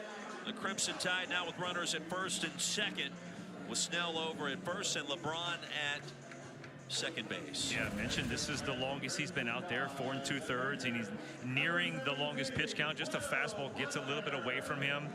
I mean, you're thinking, hey, it's a hit by pitch, doesn't go down as a walk, right? 3-0, you get a hit by pitch, keep that strikeout to walk ratio looking nice. As a pitcher, that's how you right, guys think. Little tricks, right? Especially in the fall and the spring when you're pitching and coaches are taking the notes and everything. And if you have so many walks, you got to go run certain things, man. That's a hit by pitch. That's not a 2-out walk. Wow. It's a hit by pitch. I'm learning. I didn't know that that was a thing. Hey, you learn a lot when you got 9 poles on the line. Here's Plattner. Big moment. Tying run in scoring position for the Tide. Crossland continues to deal. Well, it goes right to the pitch, the number 1 that he loves, the comfort level, that changeup down and away from the righty. Yeah, Rob Vaughn talked about that with us in game and how that changeup has been so dynamic. LeBron's going to steal third without a toss. Runners at the corners. 8th stolen bag of the year for Justin LeBron. And now 90 feet away from a tie game. You got 2 pitches. All right, great jump right here for LeBron. You may be thinking trying to get Snell to follow to get in a scoring position, but he goes 80-mile-an-hour changeup on the black down away strike. Backed it up in 94 on the black strike. Inside corner. Plattner caught looking, and now a new season high. 7 strikeouts for Cade Crossland. Season high punch out, season high innings. Little good morning, good afternoon, and look, hey, need any help? Just looking. Game summary, 3-2, OU leading Alabama in this top 15 SEC showdown. Game 2, Lance Cormier, Roy Philpott. Take a look at Cade Crossland. Season high 7 strikeouts, Lance, for my money. That is the story thus far. Yeah, absolutely. And you give a little credit to the Oklahoma offense, scoring early and often, but Bobby Alcock has set it in. Cade Crossland, same thing, set the tone early. Now he's got his season high in strikeouts and innings. Curveball on the outer half for a call. No, it's ball 1. I was ready to go with the strike. And 1-0 curve stays high. That's definitely a ball. That is a ball. The first one I thought was close. Maybe my second mistake of the day. The first one I think I will protest under replay review. I mean, the first fly ball of the year, play-by-play. You come in here, it sounds, it sounds one way, it ends up something else. You got the wind involved. I'll back you up. You 100% went with the sound, and it was good. So I wouldn't call that a mistake. Okay, so I mean, we're just, we're here. And let's see, Alcock is talk home plate umpire Alex Ransom. Comes Jason Jackson out of the Alabama dugout. Hey, don't forget, coming up tonight, number 11 South Carolina, number 3 LSU continued their big 3-game softball series. Game 2 coverage starts 7 Eastern right here on SEC Network. LSU won last night 11-3. In run rule fashion, the Gamecocks, a resurgence this year into the top 15, and they've turned out to be one of the toughest outs, literally, in the SEC. Get a chance to see them coming up in 2 games against Ole Miss. This one's tattooed to deep left, retreating to the track, and just in front of the fence. Taki gave that one a ride, but Snell was there. That's a little lesson right there, Roy, to all the kids at home and watching, right? You fall behind 2-0. Sometimes you just got to trust the rule of, we were taught the rule of 63. Old Skip Bertman staying, guy hitting 370 63% of the time, he's going to get out. So 2-0, just make the pitch. And I saw a stat where 68% of balls put in play in the big leagues last year was an out.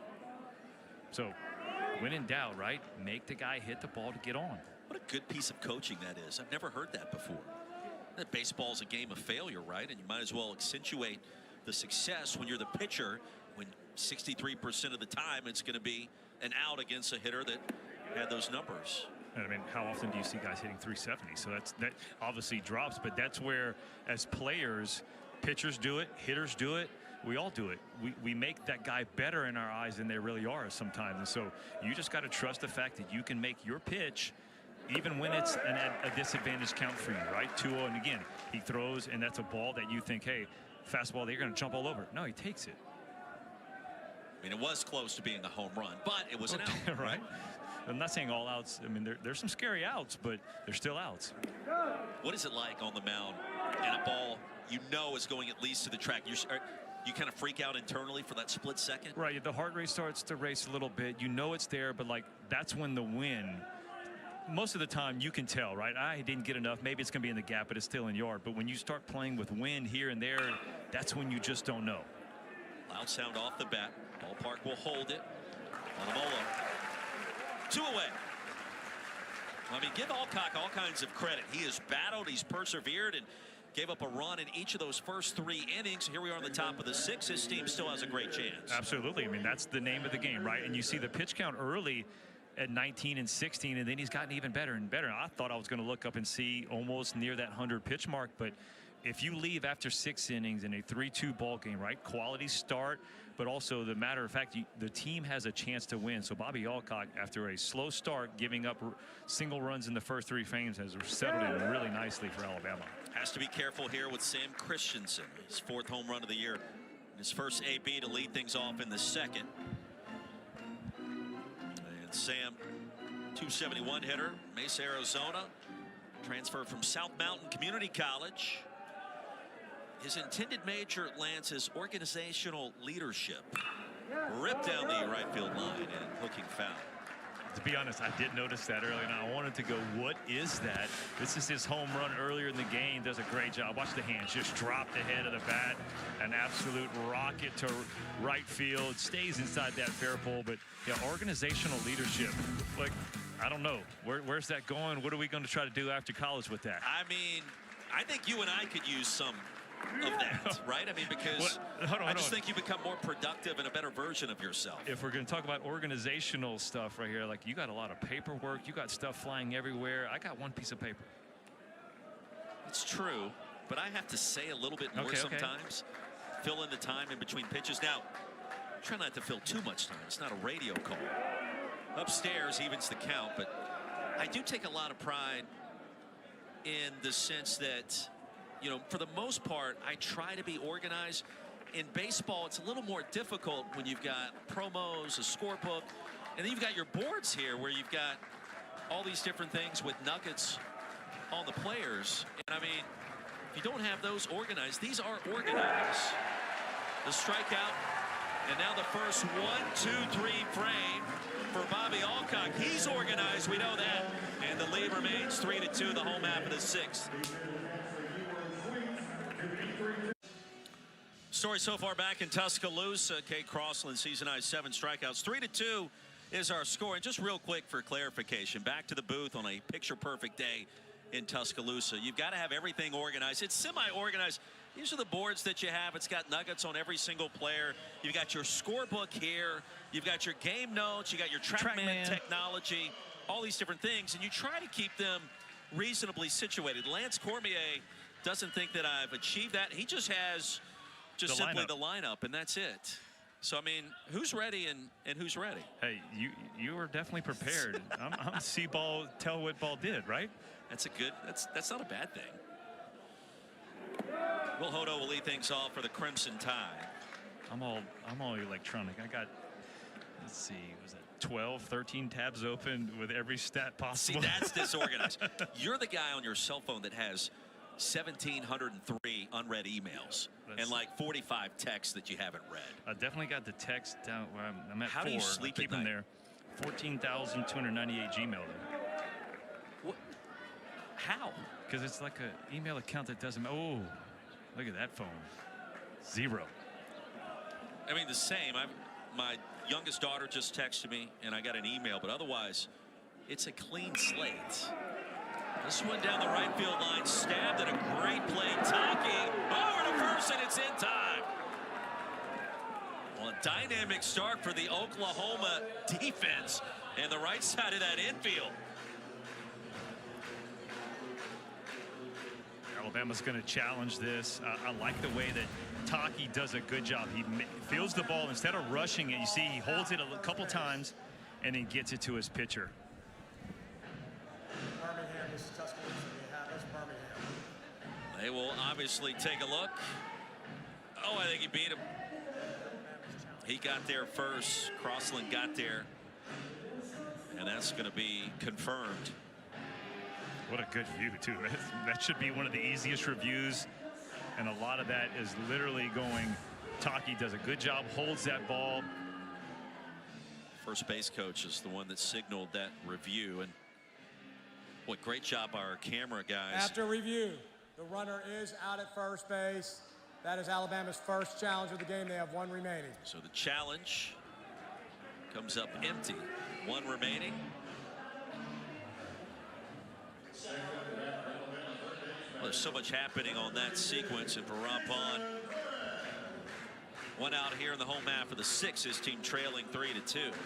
You could see why first base coach Mike Morrison would have said, hey, you got to challenge that. It's a situation trying to get the leadoff guy on, you know, late in the game. You got 2 challenges. Don't want to go home with them if you feel like it is that close. And it was a close call, but clearly evident Crossland's foot got on the bag first.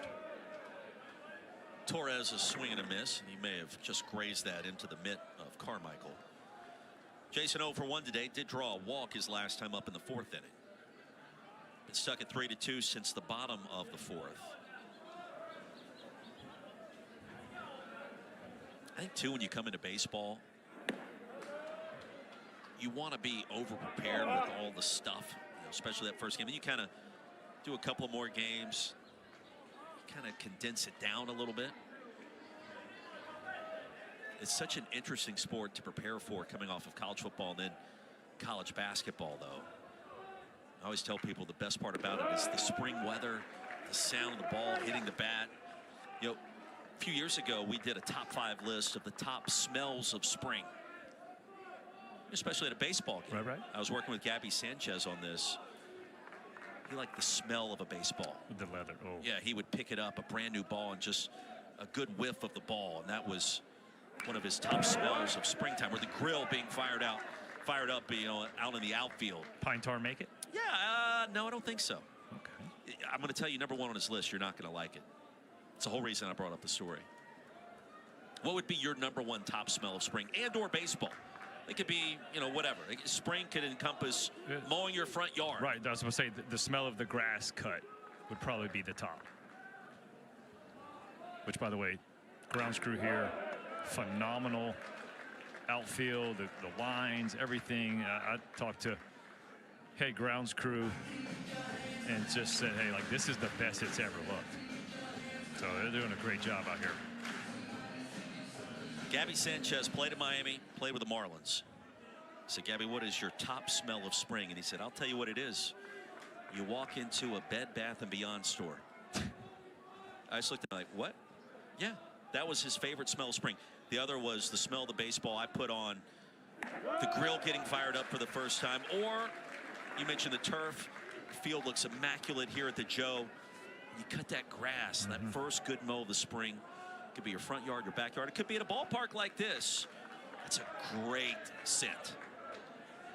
Bed Bath & Beyond, though, no. No. What are we doing? What is Gabby thinking? What is he thinking? The smell of the baseball was a great one. Torres stays alive. This is a great battle with Crossland.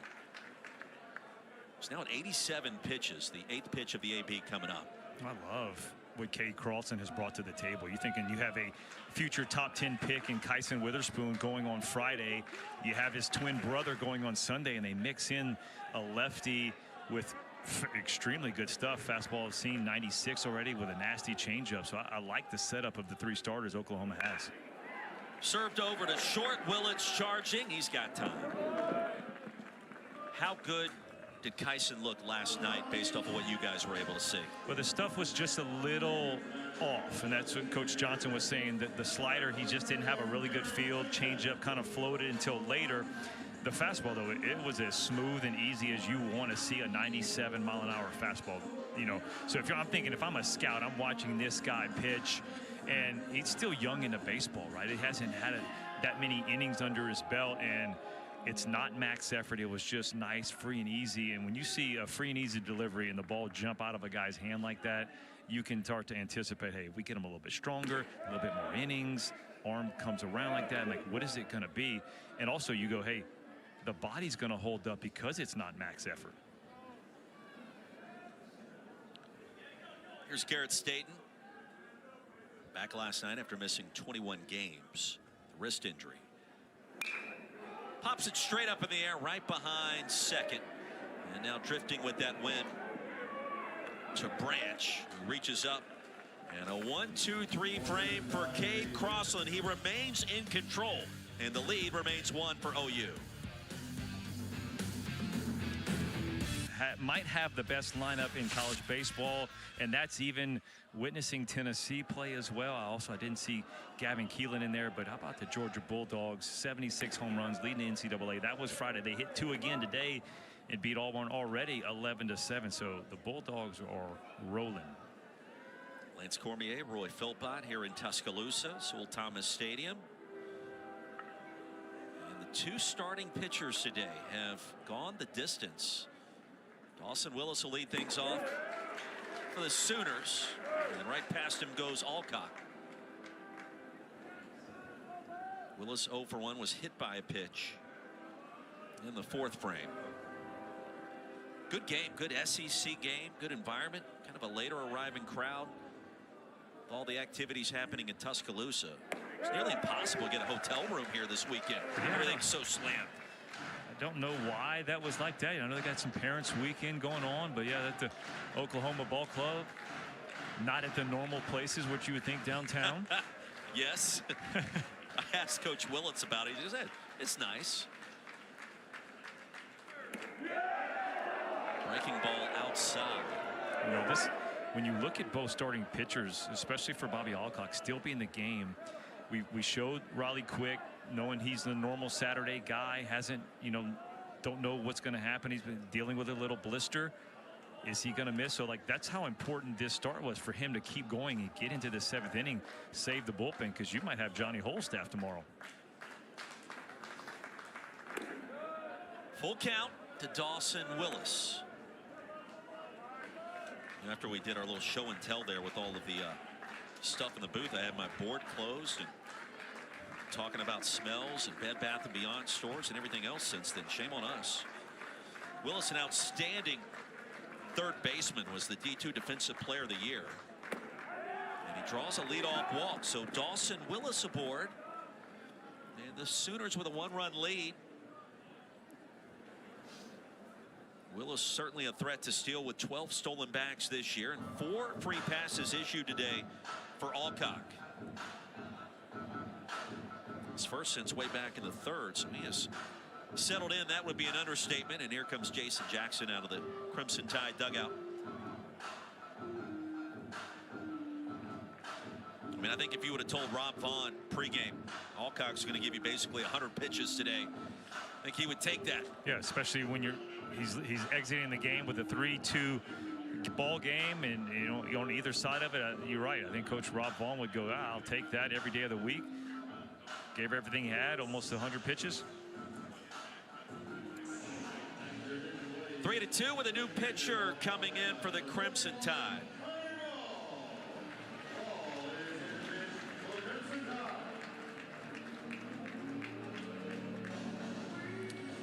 Connor Ball, the new Crimson Tide hurler. We'll tell you more about him on the other side.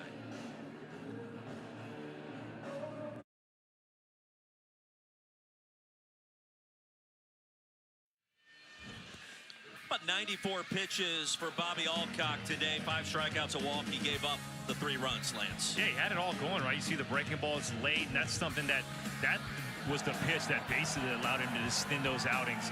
And the crowd, the Crimson Tide faithful, gave him that nice standing ovation.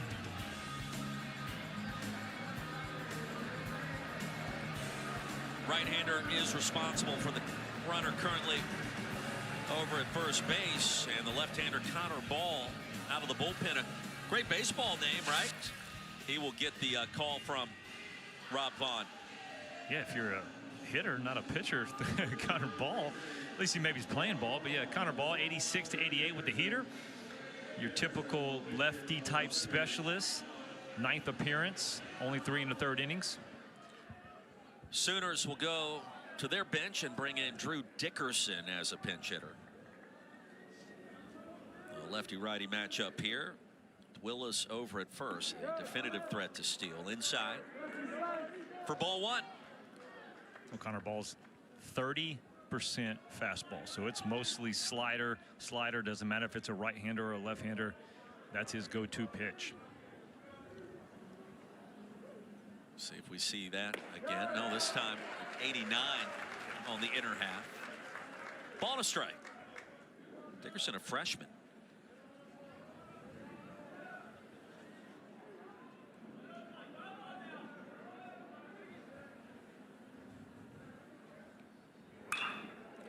It's a charge into that one, straight into the air, right center. That wind right back at the fence is going to keep it inside the park. And tagging on the play is Willis. He will get to second base. So heads up base running. Boy, that ball just kept drifting back. And finally Fowler, right before he reached the wall, able to make the play. Next up to bat, center fielder, number 1, Jason Wall. So Dickerson pinch hits for Harris. Brings us back to the top of the OU batting order for the 4th time.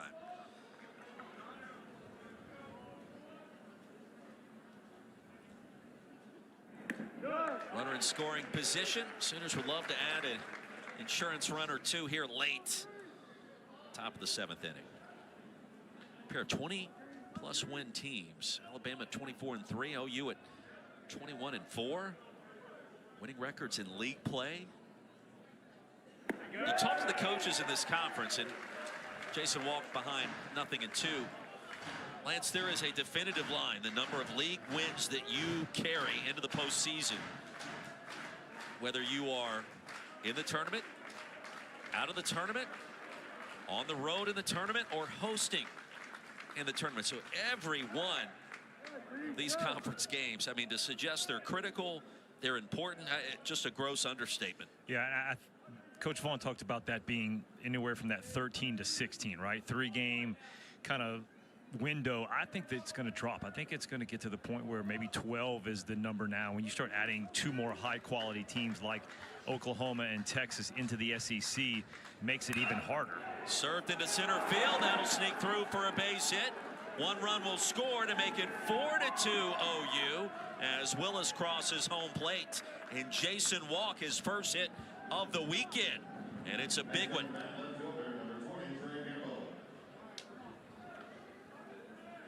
Yeah, you're right about that, Roy. Great time to get your first hit.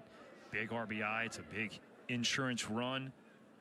You get those kind of insurance runs late in the game, it's demoralizing to a opposing team. And we talked with Skip Johnson about his leadoff man Jason Walk this week, and he said, you know what, he's one of the best players that we've got. His speed, his energy, and he said he reminds me of the late Brian Cole, who played with the Mets and was also coached by Skip Johnson at Navarro College. And high praise. Cole was unfortunately tragically killed in a car accident before he could really reach the bigs on a full-time basis. But it's a player that Skip Johnson, the head coach for the Sooners, still thinks about each and every day. And he called him the best player I've ever coached, Brian Cole. High praise in the comparison with Jason Walk. That tragedy occurred way back in 2001. Late round draft pick was Cole, first by the Tigers, then by the Mets. And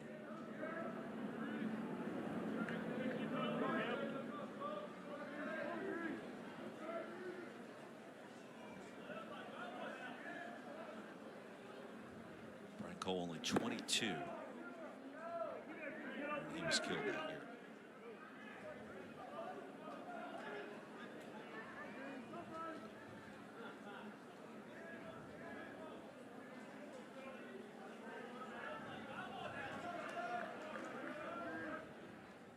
Gamble 2 for 2, sends it over to second. He'll get the force there, and Walk is retired. So Norton got it over to LeBron as quick as he could. I thought maybe he would just take the out over at first, Lance, but delivered a strike, and that was exactly what was needed to get the lead runner. I'm right with you. I thought after you see the runner pass you, but that's just knowing the game, trusting how quick you can be, and the fact that Justin LeBron was going to field that like a first baseman. Here's Carmichael, 1 for 2. 0 for 4 last night in that 8-6 loss by the Sooners. Oklahoma has rallied so far today, trying to even this series before a critical game 3 in the rubber match tomorrow.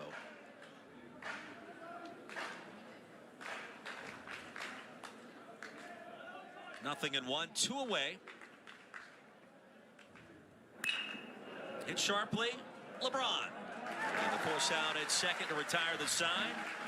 Stretch time in Tuscaloosa. Counter ball, effective out of the bullpen. And 4-2, OU adds a run to the slate. In command from the jump.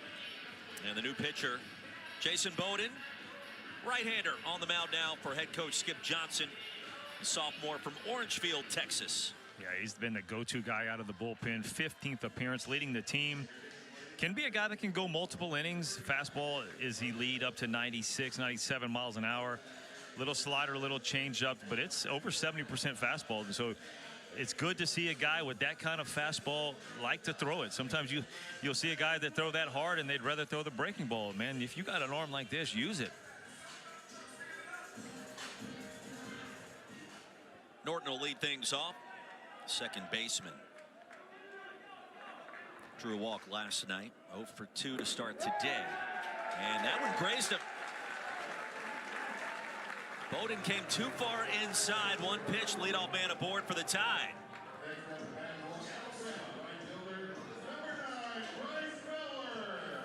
Lance, I don't think there was a ton of contact there. We certainly didn't hear anything, but he came that inner part of the plate and grabbed a little bit of the jersey. Oh, the jersey with the good wind, right? It flares up a little bit. I don't even know if that even touched him, right? But it does touch the jersey, and jersey's part of the body. Leadoff guy on for Bama. We had a big conversation like that in football last fall, and I forget the scenario, but basically the ball touched the jersey in a fumble situation, and the jersey also is a part of the body, so it's a similar thing, and so that counted as a possession of sorts. It was just something like a jersey, or if you have the long hair out of the back, does that count if there's something that occurs there? And the answer, if I remember correctly, is yes. Yes. I mean, that's the easiest hit by pitch you can be I mean, for a you love hitter, that, right? right? Yeah. 94 on the inside part of the. No, I wore it like a champ. Right off the pinstripes. Here's Fowler batting ninth. We've seen Bryce in the leadoff position times this year. We mentioned earlier he got that base knock, his second hit, his last 34 ABs. Foul tipped, 1-2.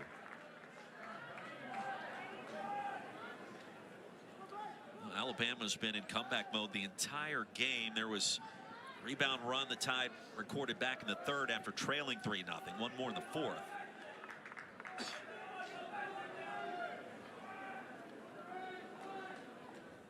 It just has the makings of a crooked number might win this ball game. What team can put up that crooked number first when you got a lot of single runs on that scoreboard? Oklahoma undefeated when leading after 6 innings this year, 17-0. They led 3-2 after 6 today. Good take that time by Fowler. And the top of the order due up next here.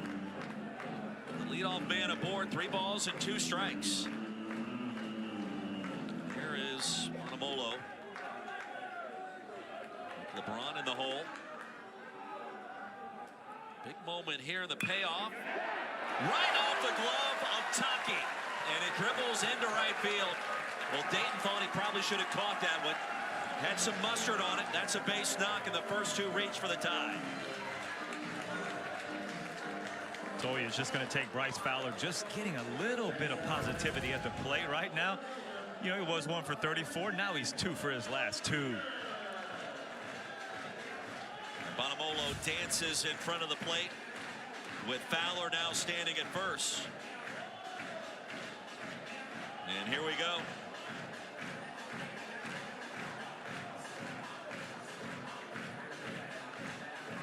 Now the wheels start turning in that Oklahoma dugout. Tying runs aboard, no one out in the bottom of the 7th. Norton at second base, Fowler at first. Top of the order. Bonamolo had the home run. Bunts it back to the mound. Recovering not in time. The throw gets all the way past first base. 1 run is in, and here come the tie. Now Bowden would love to have that moment back. It's 4-3 in a brand new game.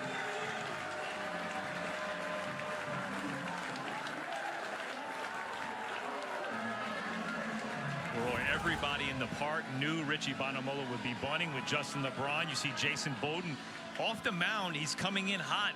He's wanting to get the lead runner at third base. And then once he realizes it's too late, doesn't get his feet set, loses the footing, rushes the throw, and then chaos happens for Alabama. Bonamolo to third, Fowler to, Bonamolo to second, Fowler to third. And now you got the nation leading RBI guy, Justin LeBron, at the plate in a 1-run ball game. So Norton touches home plate. Here's Justin LeBron, the superstar for the Crimson Tide. Right over the top, it's 0-1. So the E1 by Bowden. And as soon as he slipped, you just got the sense right. that that was going to be a chaotic sequence, and indeed it was. And quickly it's 0-2, and LeBron stutter steps his way out of the box, and Carmichael also takes a moment to collect himself. Justin LeBron, his afternoon, a couple of early strikeouts after a 3-for-5 performance last night, including a home run, his 13th of the season, and then golfs that one into left field. The double back in the 5th inning his last time up to bat. Yeah, that first at bat was a little weird. He takes the fastball right over the heart of the plate. Usually you don't see LeBron take that pitch, and then unconventional goes out there chasing his second bat, but Carlson went to the well a little bit too much with that slider, and he's able to get him for that double in his 3rd at bat. One unearned run is already in for the Tide. Have not led today. LeBron would love to change that, and he cannot. The strikeout 3rd time today. Justin LeBron has been retired via the strikeout. What a sequence right here by Bowden. All fastballs right at you. Fastballs on the inside part of play. He climbed the ladder too. It was 94, 95. Last one, a little bit more juice at 96. That's a huge punch out. Lance, how hard is that to do against a player like Justin LeBron after you commit the E1 moments before? Right, mentality, right? Stay in the moment. But the fact that you know that's your pitch, the fastball, you got a fastball hitter, and sometimes you just got to trust your stuff's better than him. Here's Cade Snell. Bouncer over to second. That'll get us tied at 4. Willis comes home.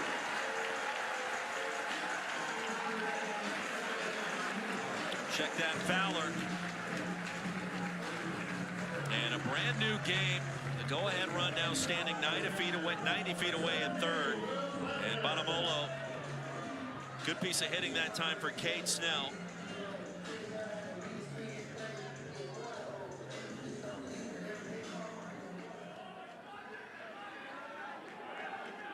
And here's Will Platner. Well, Bowden tries to battle back and at least get his team to the 8th inning, tied at 4. But Platner's 1 for 3. Did have that double his first plate appearance.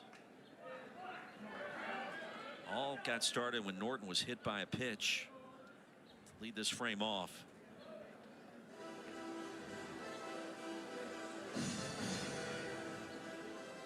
Go back to yesterday and well, quality at bats, the story of that game-1 victory for the Crimson Tide, and Will Platner broke the tie.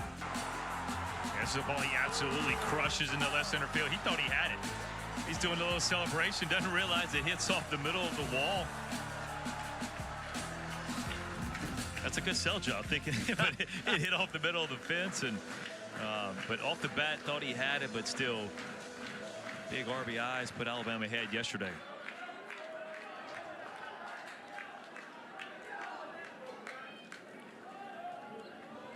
Bonamolo standing at 3rd base. Crimson Tide have yet to lead in this game. Off speed on the outside corner at 83. It's 0-2 to Platner. He puts that pitch right there. It's back-to-back sliders away, and if he does that again, there's no way. That's as a hitter, you just go, oh, thank you. I'll tip my cap and you walk off. Home half of the 7th. The wind starting to whip some of that dirt around. Hit sharply to second. Branch is there. Throw is a bit high, but it's in time. Crimson Tide will rally.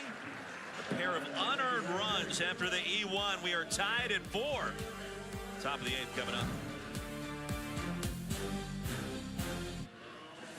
Lance Cormier, Roy Philpott. We mentioned the wind blowing the dirt around home plate just moments ago, and Platner, the hitter, you see right as he crosses the bag at first, he rubs his eyes, and Lance, you were saying as a hitter, that's something you have to be aware of, and what do you need to do there? You just call time, right? Throw the hand up to the umpire, step out of the box, because I mean, obviously if he's running and it's in there, you wipe in the eyes, go ahead and fix the eyes before the play, right? You want to be able to see when that pitch is coming in. Well, it's funny because the wind has been blowing in here at the Joe most of the afternoon. We're tied at 4. Top of the 8th inning, and a new pitcher to tell you about for the boys in the Crimson Pinstripes. Hagan Banks, a junior, right-hander from Plainville, Georgia. Hagan's a guy that can give you some multiple innings. Had a great year so far. The 7th appearance. Love that ERA. The walks are a little bit high. Fastball in that 90-ish range, coming back from an injury last year. Guy that come out there and competes, though. Even at 90, though, he has one of those fastballs that just seems like when you look at it, you're like, God, it's got to be harder than 90, right? And it's almost 80% fastballs, and so it's throwing the ball where he wants to, even though it's not the high velocity. A little surprised we haven't seen more situations like what we just witnessed with Plattner up to bat. Considering the Gus, and it has not died down. I mean, fortunately, the bad weather has stayed away from the Tuscaloosa area, but you look at the wind gusts today as high as 25 to 30 miles an hour. Nothing in 2 to Jackson Willits. There it is. And it's been a steady breeze, much faster than 5 miles an hour, and it's whipped around consistently, coming in and a little bit towards right. 1, 2, 3, and Willits goes down with a punch out. Well, kids at home, this is what you do with an 88-mile-an-hour fastball. You put it right where it needs to be, on the black, down and away. 3 straight fastballs. Strike 1, strike 2, strike 3. Good morning, good afternoon, good night. Yes, sir. 1 up, 1 down for the Sooners. Here's Dayton Taki. Well, that ball off the bat of Fowler was hit so hard it nearly took off Taki's glove. 2 hops to second. Norton over to Hodo. We got 4 pitches. We got 2 outs here in the top of the 8th. That's what you get when you got a guy coming out of the bullpen. You got to come in throwing strikes. Hagan Banks, 4 pitches. You just mentioned Roy, 4 strikes, 2 positive results. It's huge after Alabama puts up a 2 spot on the board.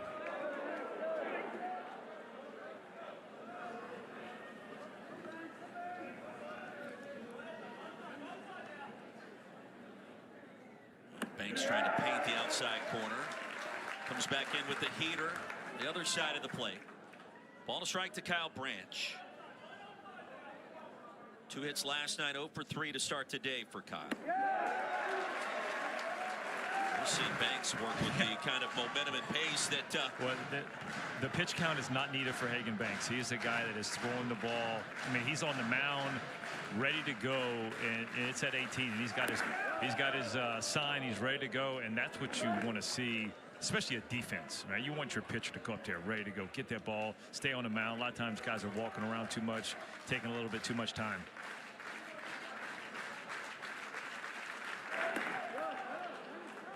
Breaking ball outside. Settles in low. Couple of ground outs, a fly out. Kyle Branch has reached 13 straight games before today.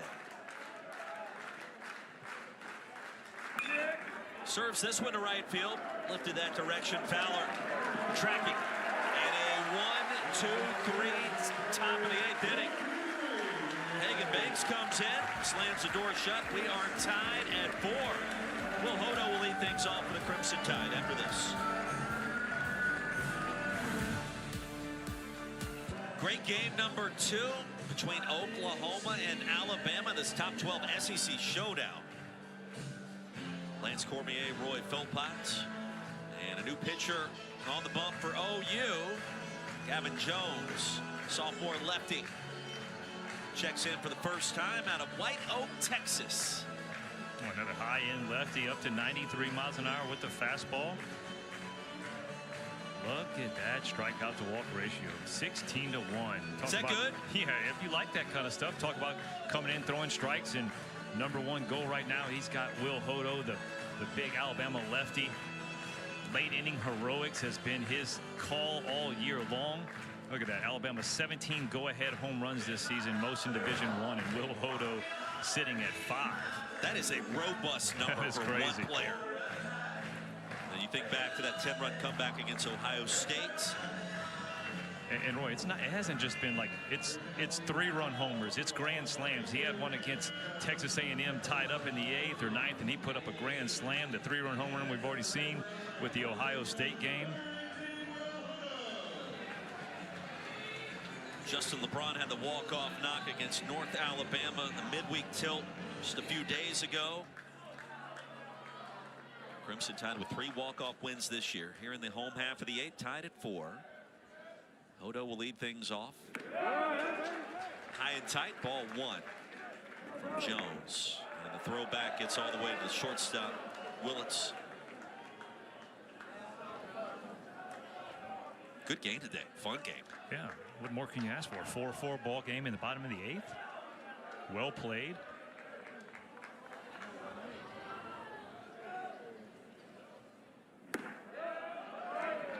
The outer half at 92. Here at the Joe, Tuscaloosa, Alabama. Big day in the state, big day in T-Town with the Duke Bama basketball game. NCAA tournament winner of that game goes to the Final Four. Duke's a big favorite in that one too, by the way. What's the? I didn't even see the line. I don't even know what it is, but it's maybe a touchdown. Really? Yeah. Bam was a 5.5 favorite against BYU. Threw up 25. This one ripped into the shift, and Branch up with it. Coming up April 7th, we'll have a 2-hour recap of the SEC Equestrian Championship for you right here. The SEC Network, the ESPN app coverage starts 8 Eastern. South Carolina and Texas A&M competed at 9 Central today. It's all headed your way Monday, April 7th.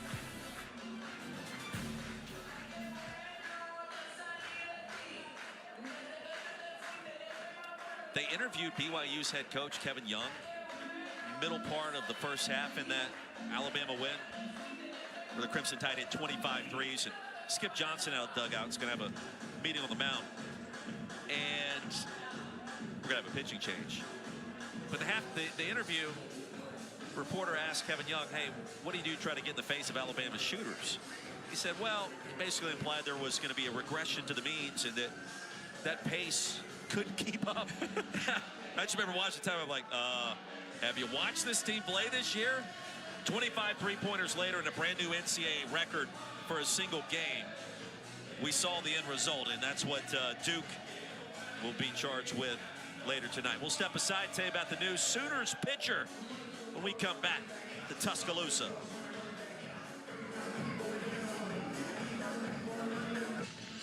Wheels turning for the Oklahoma bullpen. Reed Hensley, senior right-hander now, the new hurler. Head coach Skip Johnson, senior out of Lufkin, Texas. Another guy coming out of the bullpen, pumping some strikes, man. 16-3 strikeout to walk ratio. That's why you see the sparkling ERAs out of their bullpen. It's up to 92 with the heater, little cutter, slider, curveball, no changeups. Have we talked enough about OU's pitching in this game today? I mean, obviously Crossland was tremendous, but coming out of the bullpen, you see their second and third guys in relief with these strikeout to walk ratios that are immaculate. Right, and you already have, we've seen yesterday Crooks, the closer, leading the conference in saves. And Torres got underneath that pitch. Tracking out there is Gamble. It's in fair territory for out 2. Ball was hit in the air about 2.5 miles. Yeah, Crooks pitched yesterday, and I liked how Coach Johnson Witten got him early. Once the game, Alabama took the 2-run lead in the 8th inning. You could tell it was like, all right, it's not going to go any further. So he went and pulled him, and it saved him, saved his bullets for possibly today or tomorrow if they took the lead again. Yeah, last night came down to the 9th inning. Skip Johnson, the Sooners came up short 8-6, but left them loaded in the top of the 9th. This game coming down to the final frames as well. Garrett Staten, first pitch at 89, takes a strike over the heart. DH today, we've seen him at second base this year. Senior out of Gainesville, Georgia, Sanford transfer.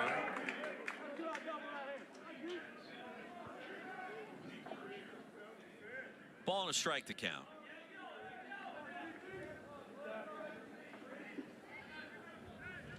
Garrett was 1 for 2 last night. Base hit today. Drove in one of the 4 Crimson Tide runs.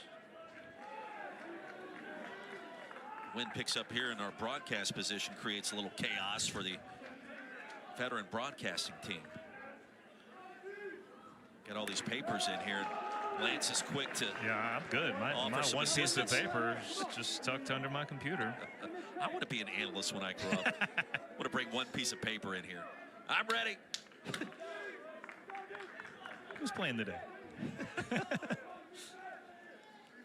4 runs on 6 hits for OU. 4 runs on 7 hits for the Tide. And now Staten works a full count.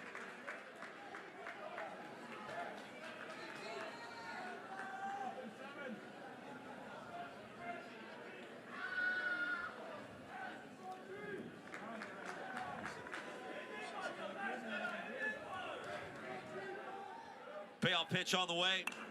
Serve foul right behind us and out of play. Big at bat here for Staten in the Alabama lineup. When you look a little bit further along, right, if you have the same situation going into the next inning, you obviously want Justin LeBron to have a chance to come up. So you need one more guy to get on to be able to guarantee you see Justin LeBron. The punch out, and Hensley rock solid out of the OU bullpen. 8 innings in the books in Tuscaloosa. Sam Christensen will lead things off for the Sooners after this. Top of the 9th inning back in Tuscaloosa, tied at 4 in this top 12 SEC showdown. Sooners ranked 9th in men's basketball, women's hoops, and obviously baseball and softball as well. It is full tilt in the Southeastern Conference here at the end of March. Got April next week. First pitch to Sam Christensen. Floats across at 76 for a called strike. I do love that about this time of year.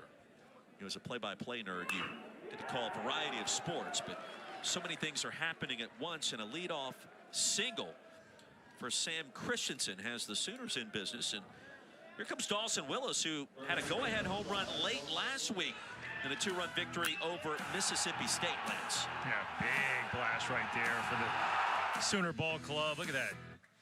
They can score some runs too when they need to. Jason Jackson out of the Alabama bullpen, or excuse me, dugout, looking towards the bullpen.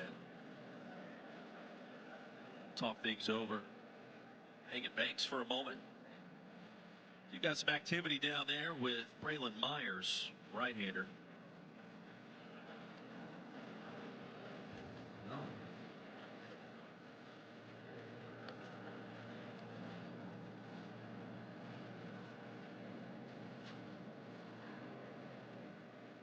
What's the conversation here in your estimation, Lance? I think it's more of a, hey, let's let Braylon Myers throw a little bit more. I think he's going to go to him. He is the high leverage closer today, with Carson Osmer going over 45 pitches last night. We won't see him today, will we? No. They are going to make the change.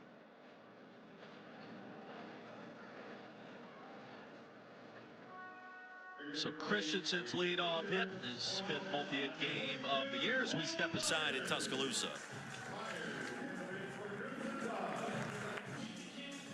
Well, Oklahoma and Alabama haven't met all that often on the baseball diamonds. OU in search of its first win in Tuscaloosa in program history. Skip Johnson would take that. More importantly, would take that conference win. It would be the 5th of this young league season. And for Alabama, another chance to claim a victory over a top 25 team. It would be their 7th of the year. And good news for everybody, there's more chances coming up in this conference to claim top 25 wins as we get deeper into league play, Lance. Yeah, 12, 13 teams so far have been ranked in D1 baseball. You got Braylon Myers, the senior, coming on. Again, another high leverage type of guy, not quite the closer, but has a couple saves, been out there and strikeout to walk ratio good. He's a guy that can give you multiple innings as well. And so this is able to stay tied up. If Bama can't score and he holds it here, he can extend the game a little bit for you. Fastball is going to be up to the 91 range, but does a good job of mixing the slider, the change.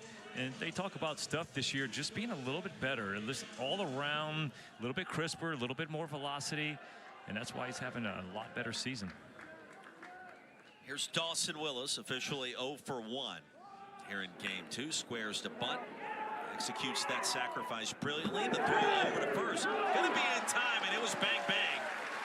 And Dawson signals back to the OU dugout to have a look at that sequence.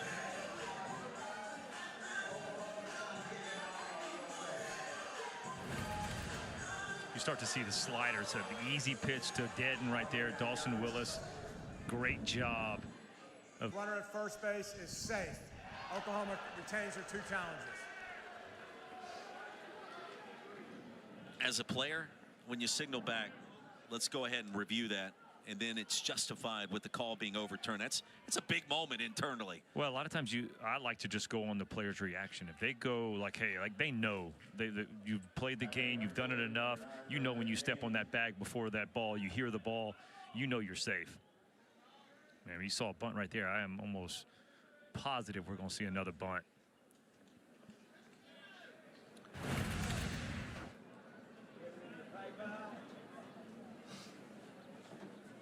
Right away. Get on the headsets. Let's take a look. And we've got a pinch hitter. Brandon Kane stepped in for a moment, and now Jason Jackson out of the Alabama dugout again.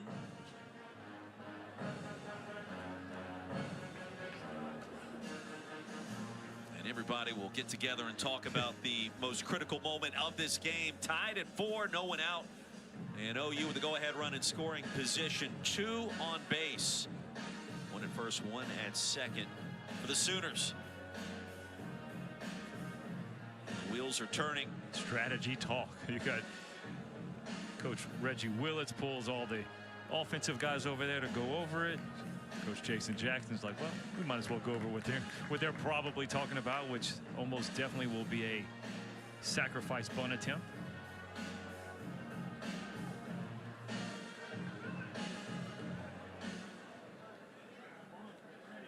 So here's Kane. Brandon Kane, a junior from Mobile, Alabama. So an Alabama native back here in Tuscaloosa. Sends it over to third. They're going to get the force out with LeBron standing on the bag. And how big was that? They'll get the lead runner.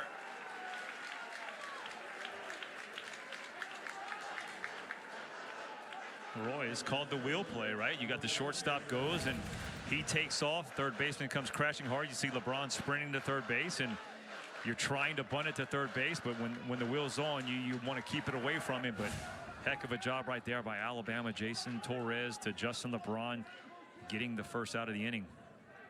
How big was that? Willis now at second, Kane at first, and here's the top of the order, and Jason Walk. Base hit in RBI's last plate appearance. Takes low and away here.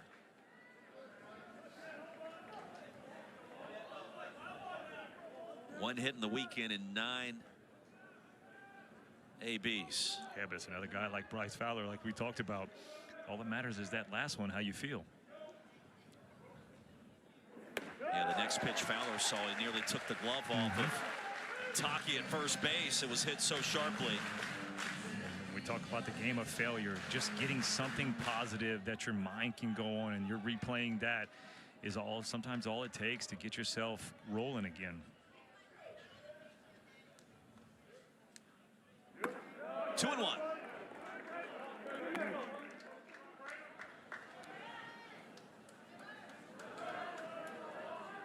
Eight to 6 last night in game 1 in favor of the Tide. Tied at 4 in game 2 in the 9th inning.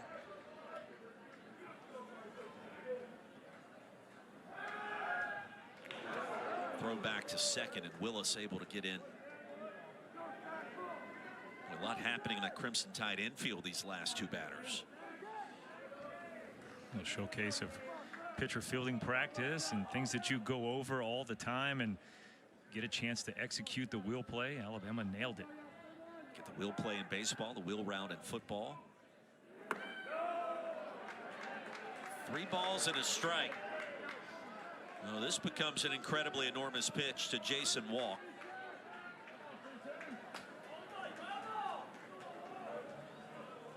Sooners left him loaded in the 9th inning yesterday. Difference there, it was a 2-run deficit.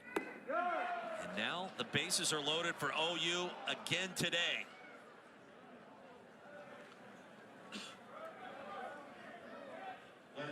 Willis at third, Kane at second. Walk at first base, and here's Gamble. Trey's 2 for 3, couple of singles. He scored twice. And that batting average now above 375. Sooners have not trailed in this game. Alabama rallied in the 7th to tie it at 4. And a shot. It's going to be held up by that win. Fowler underneath it. Runner tagging at third, slides in ahead of the throw.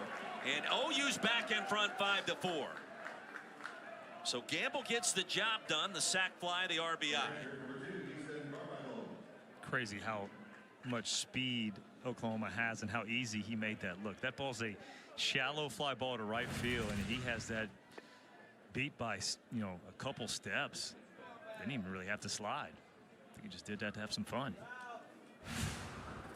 Sooners reclaim the advantage. 2 outs, runners at first and second. Easton Carmichael digs in. Wind shifting towards right field, and a fastball over the heart of the plate.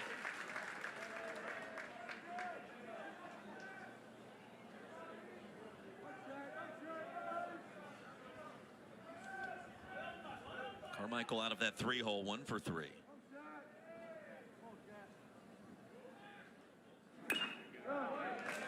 Slugs that one right into the dirt. Junior out of Prosper, Texas. His dad Darby was a catcher for the Sooners in the early 90s. His brother Braden also a pitcher at Oklahoma just 2 seasons ago.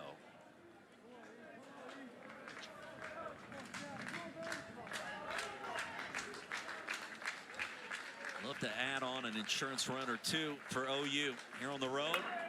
Serves that one down the right field line and out of play.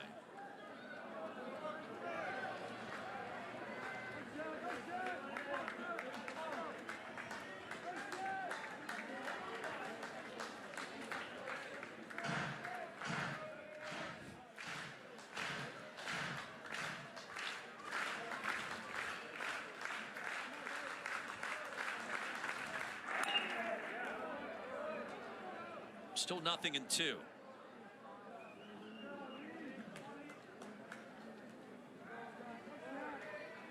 Be 8-9-1 due up for the Crimson Tide home half of the 9th. And if anybody reaches, it'll be Justin LeBron time.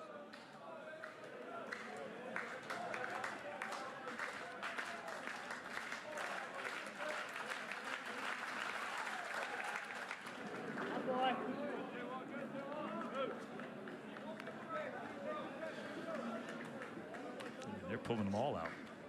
Back pick, first and second with the back pick.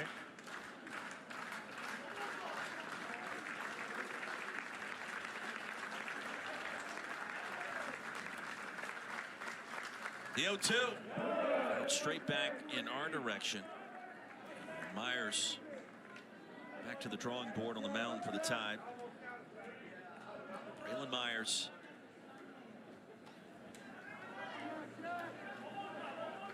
Sac fly by Trey Gamble, the difference in this one so far.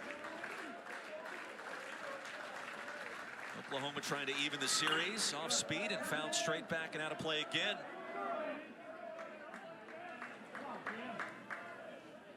It is that critical moment when you look at the league record. 7th pitch of the AB coming up. OU with a loss today drops down to 500. With a win at 5-3, you just feel different about life. I'm telling you that winning this series, sitting at 6-3 or even better, feels so much, you know, like you accomplished something. You're in the positive, the 3-game positive after 3 weeks. This one through the hole on the left side into left field. Coming home to score is Kane. And the Sooners get a badly needed insurance run. The throw gets away. Now back to home plate. Coming home and out. Walt retired trying to score after the errant throw behind home plate. And they may want to look at this. Well, there's a lot happening in that sequence there, Lance. I think they're thinking maybe some defensive obstruction around the third base bag.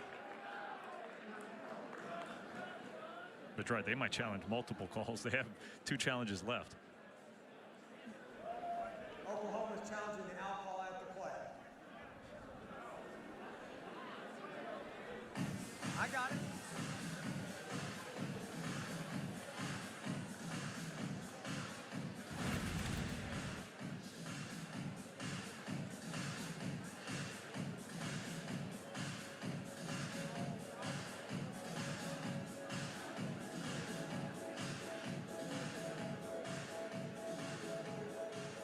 Lance, I don't think we see anything there to suggest the tag wasn't applied before walk cross home.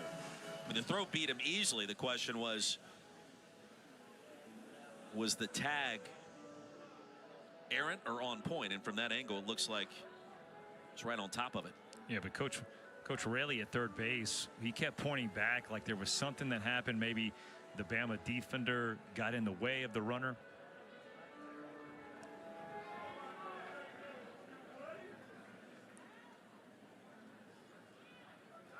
And perhaps a point of clarification in order if this continues. I love how the guys just have to wait their turn. You're the opposing coach, right? Let him say his piece.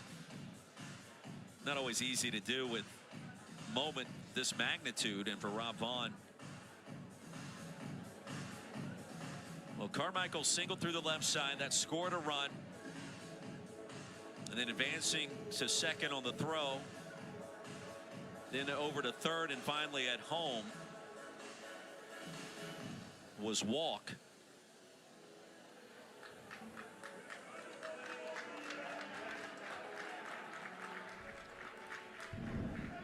Go ahead. This is up.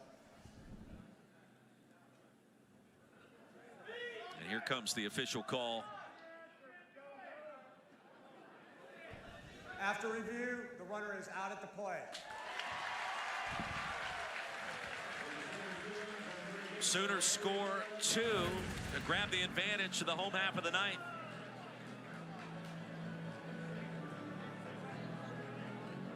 And there it was. A little bit of an obstruction, walk, trying to get around LeBron. 6-4.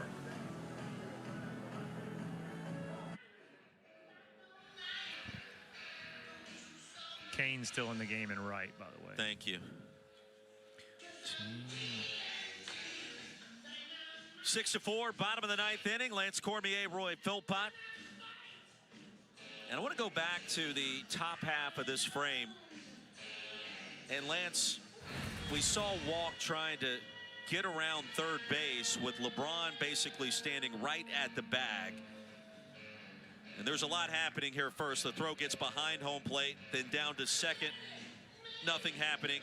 The throw back home, Walk sliding in. But they were also examining what occurred over at third, and this is the moment. What do you see there? Right. You see Justin LeBron in front of the bag. He has room to kind of touch the bag and go around it, but it's smart heads-up base running. Maybe he's not throwing out if he doesn't touch him, but I don't think he needed to hit him, and I don't think Justin LeBron got in the way. And nothing was changed in regards to the out occurring at home plate. And it'll be 8-9 in the top of the order. 3 of the 4 Alabama runs have come from there.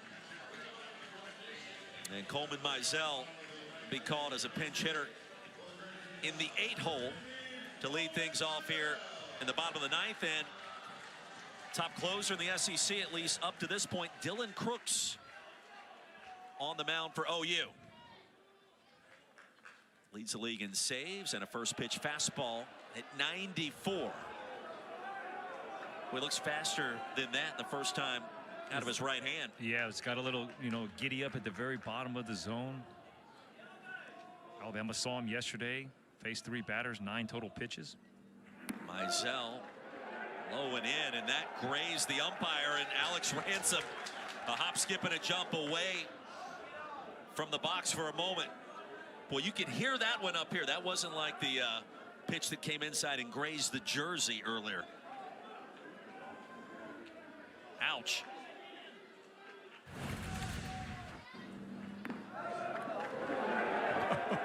That is going to leave a mark. You will feel that tomorrow. Ball and a strike to count. Crooks, of course, his brother Jimmy caught for OU back in 2022. Great leader, understands the program understands the culture, and Skip Johnson led straight from Crooks into their compete clause that we talked about earlier, the acronym for championships in the standard in Norman.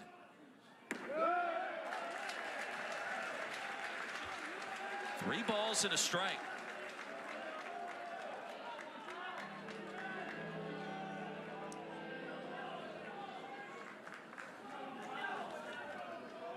Mizell, a sophomore, played in 11 games last year. 5-pitch walk. Tying run comes up to home plate, and a good take by Mizell.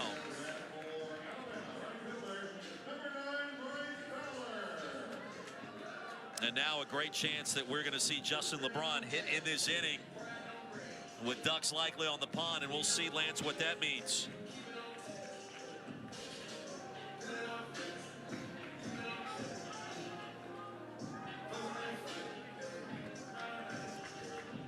Jackson Kersher, freshman out of Little Rock, Arkansas, trying to stay loose.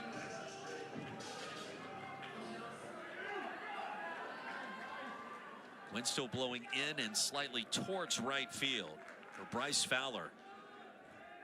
Couple of knocks a day for Bryce. This one a charge to straightaway center, and it's down for a hit right in front of Walk. And all of a sudden, Bryce Fowler riding a heater today. Telling you, boy, positivity in this game goes a long way. You see yourself and feel what the bases feel like. Bryce Fowler, 3 for his last 3. Alabama's got something brewing in the 9th. That leadoff hitter, Richie Bonamolo, you're looking at a bunt situation, most likely getting 2 guys in the scoring position. Situation that Justin LeBron had in his last at bat. So Fowler was 1 for 33 before this game. Now has 3 consecutive knocks after grounding out to second his first AB. Bonamolo shows bunt, and charging in from first was Taki. Alabama's yelling balk. It looked like he flinched a little bit as Jackson Willits went to second base. Goes uncalled. Taki again charging. Bonamolo takes on the outer half. 0-2.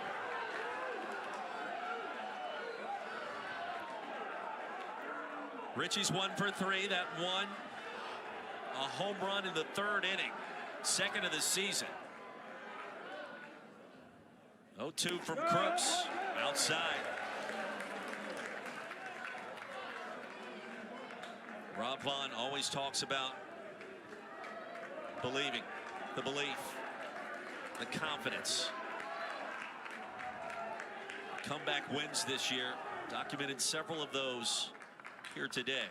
On the outside corner, and a called strike 3.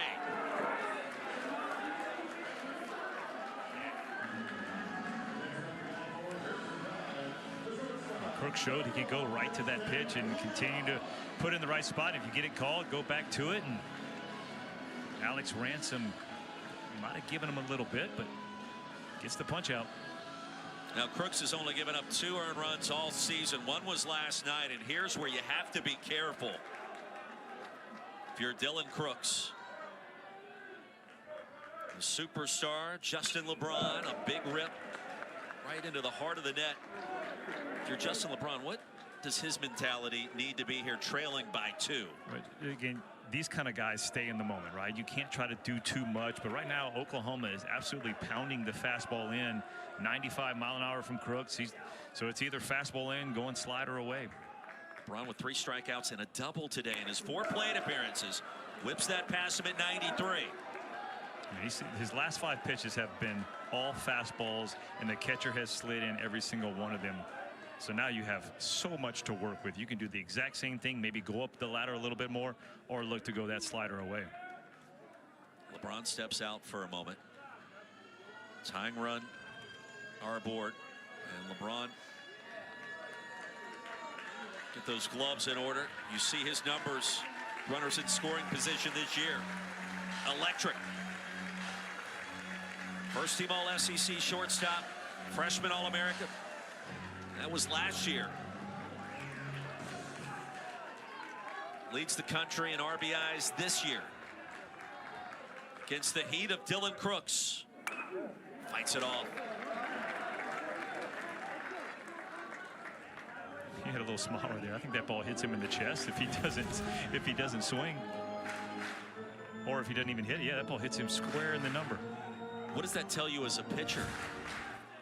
he's hacking at the fastball and he's trying to get his hands in. You're not going to throw him anything over the plate at this point, are you? No chance. You make him go out there.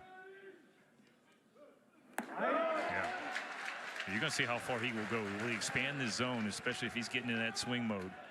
Little cat and mouse game here. 1-2. As you start getting cat and mouse, you get out of your rhythm as a pitcher. All of a sudden, you feed into what the hitter wants you to do.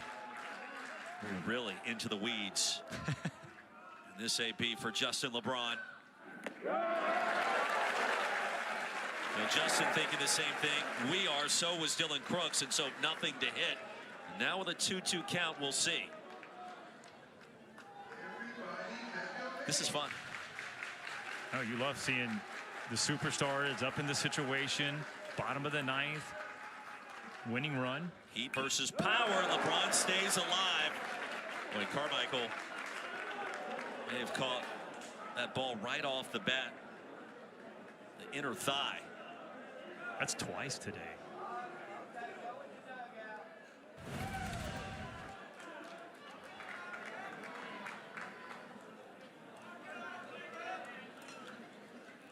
Not pleasant. Alex Ransom will give Carmichael a chance to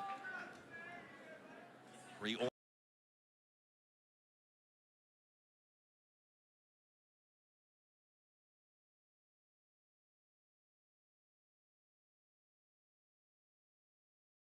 In the bottom of the ninth.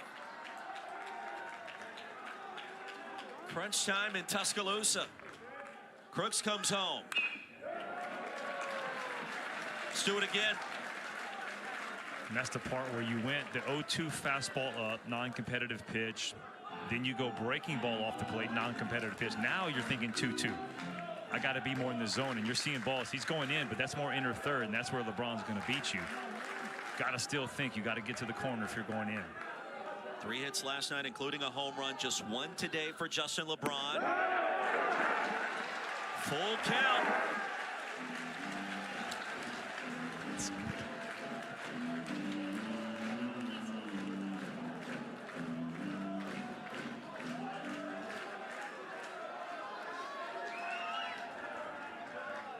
Pitch number 19 from Dylan Crooks, the payoff. LeBron stays alive.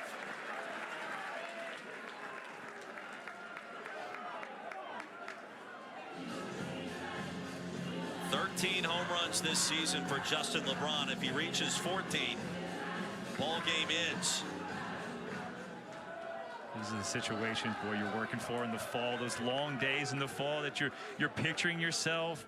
Batting practice right here. The payoff again, and LeBron spoils it into the Bama dugout. 11th pitch of the AB coming up. What a battle. I mean, Oklahoma's got their best. SEC leading 7 saves. Bama's got their best. Justin LeBron up here. What more could you ask for, Roy? The 3-2, low and away. Bases are loaded. Advantage, LeBron. You talk about a high-quality at-bat. Falls behind, 0-2, fouls off some pitches, and then able to lay off a beautiful slider away, and then fired up, looking at his dugout, knowing that he just passed the baton to a very hot hitter in Cade Snell. Cade Snell, SEC play, hitting .500. 433 for the year, 1 for 3 today. And here comes Skip Johnson. That gives us a moment to take a deep breath and relax. Bases juiced. I mean, First 2 games of this series, you couldn't ask for much more from these 2 top 15 teams. Well, I mean, that's what you're looking for, right? These are the types of matchups. We talk about super regional play each and every week in the SEC. And when you look at the end of the season, if you saw these 2 teams match up in the super regional, you would go, yep, good weekend, right? Good series. And you're thinking, hey, 2 ball games like this, it's almost like a reversal of last night. You had Oklahoma with the tying run at second base. Now you have Bama, the same thing, tying run at second base, winning run, and Justin LeBron at first.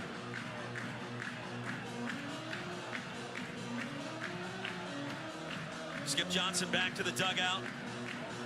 Cade Snell, 16 multi-hit games this year. He'd love to make it 17, and chances are if he does, we'll be tied at 6. Dylan Crooks press the reset button after the walk to LeBron. Snell, chopper, second. Waiting on it was Branch. 1 run scores to make it 6-5. And now Alabama down to its final out. Or if you're OU, you're excited about that.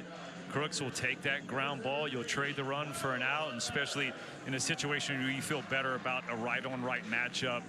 That was a dangerous matchup with the lefty Cade Snell, so you'll take that easy ground ball. And it all comes down to Will Platner. 1 for 4 with a double. That came in his first AB way back in the 2nd inning. Crooks, the breaking ball outside. Also gives you a base open. You can be a little bit more creative, a little smarter how you pitch, Platner. Sooners an out away from tying up this series. 94 miles an hour. Ball and a strike. When Crooks is having to earn every ounce of this frame on the mound for OU.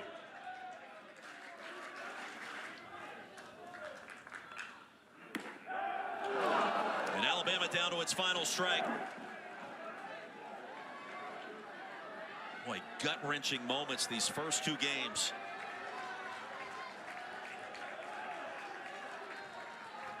All business on the mound.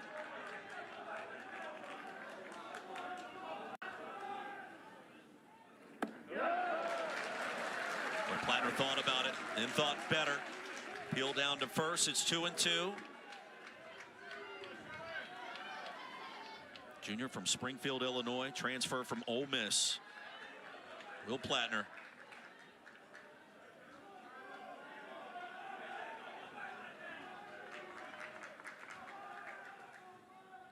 Two from Crooks.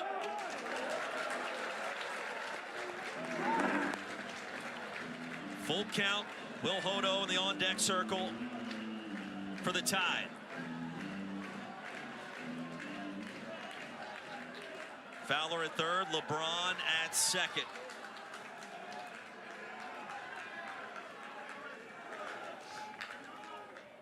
And the payoff again. Oh, the outer half for a called strike 3.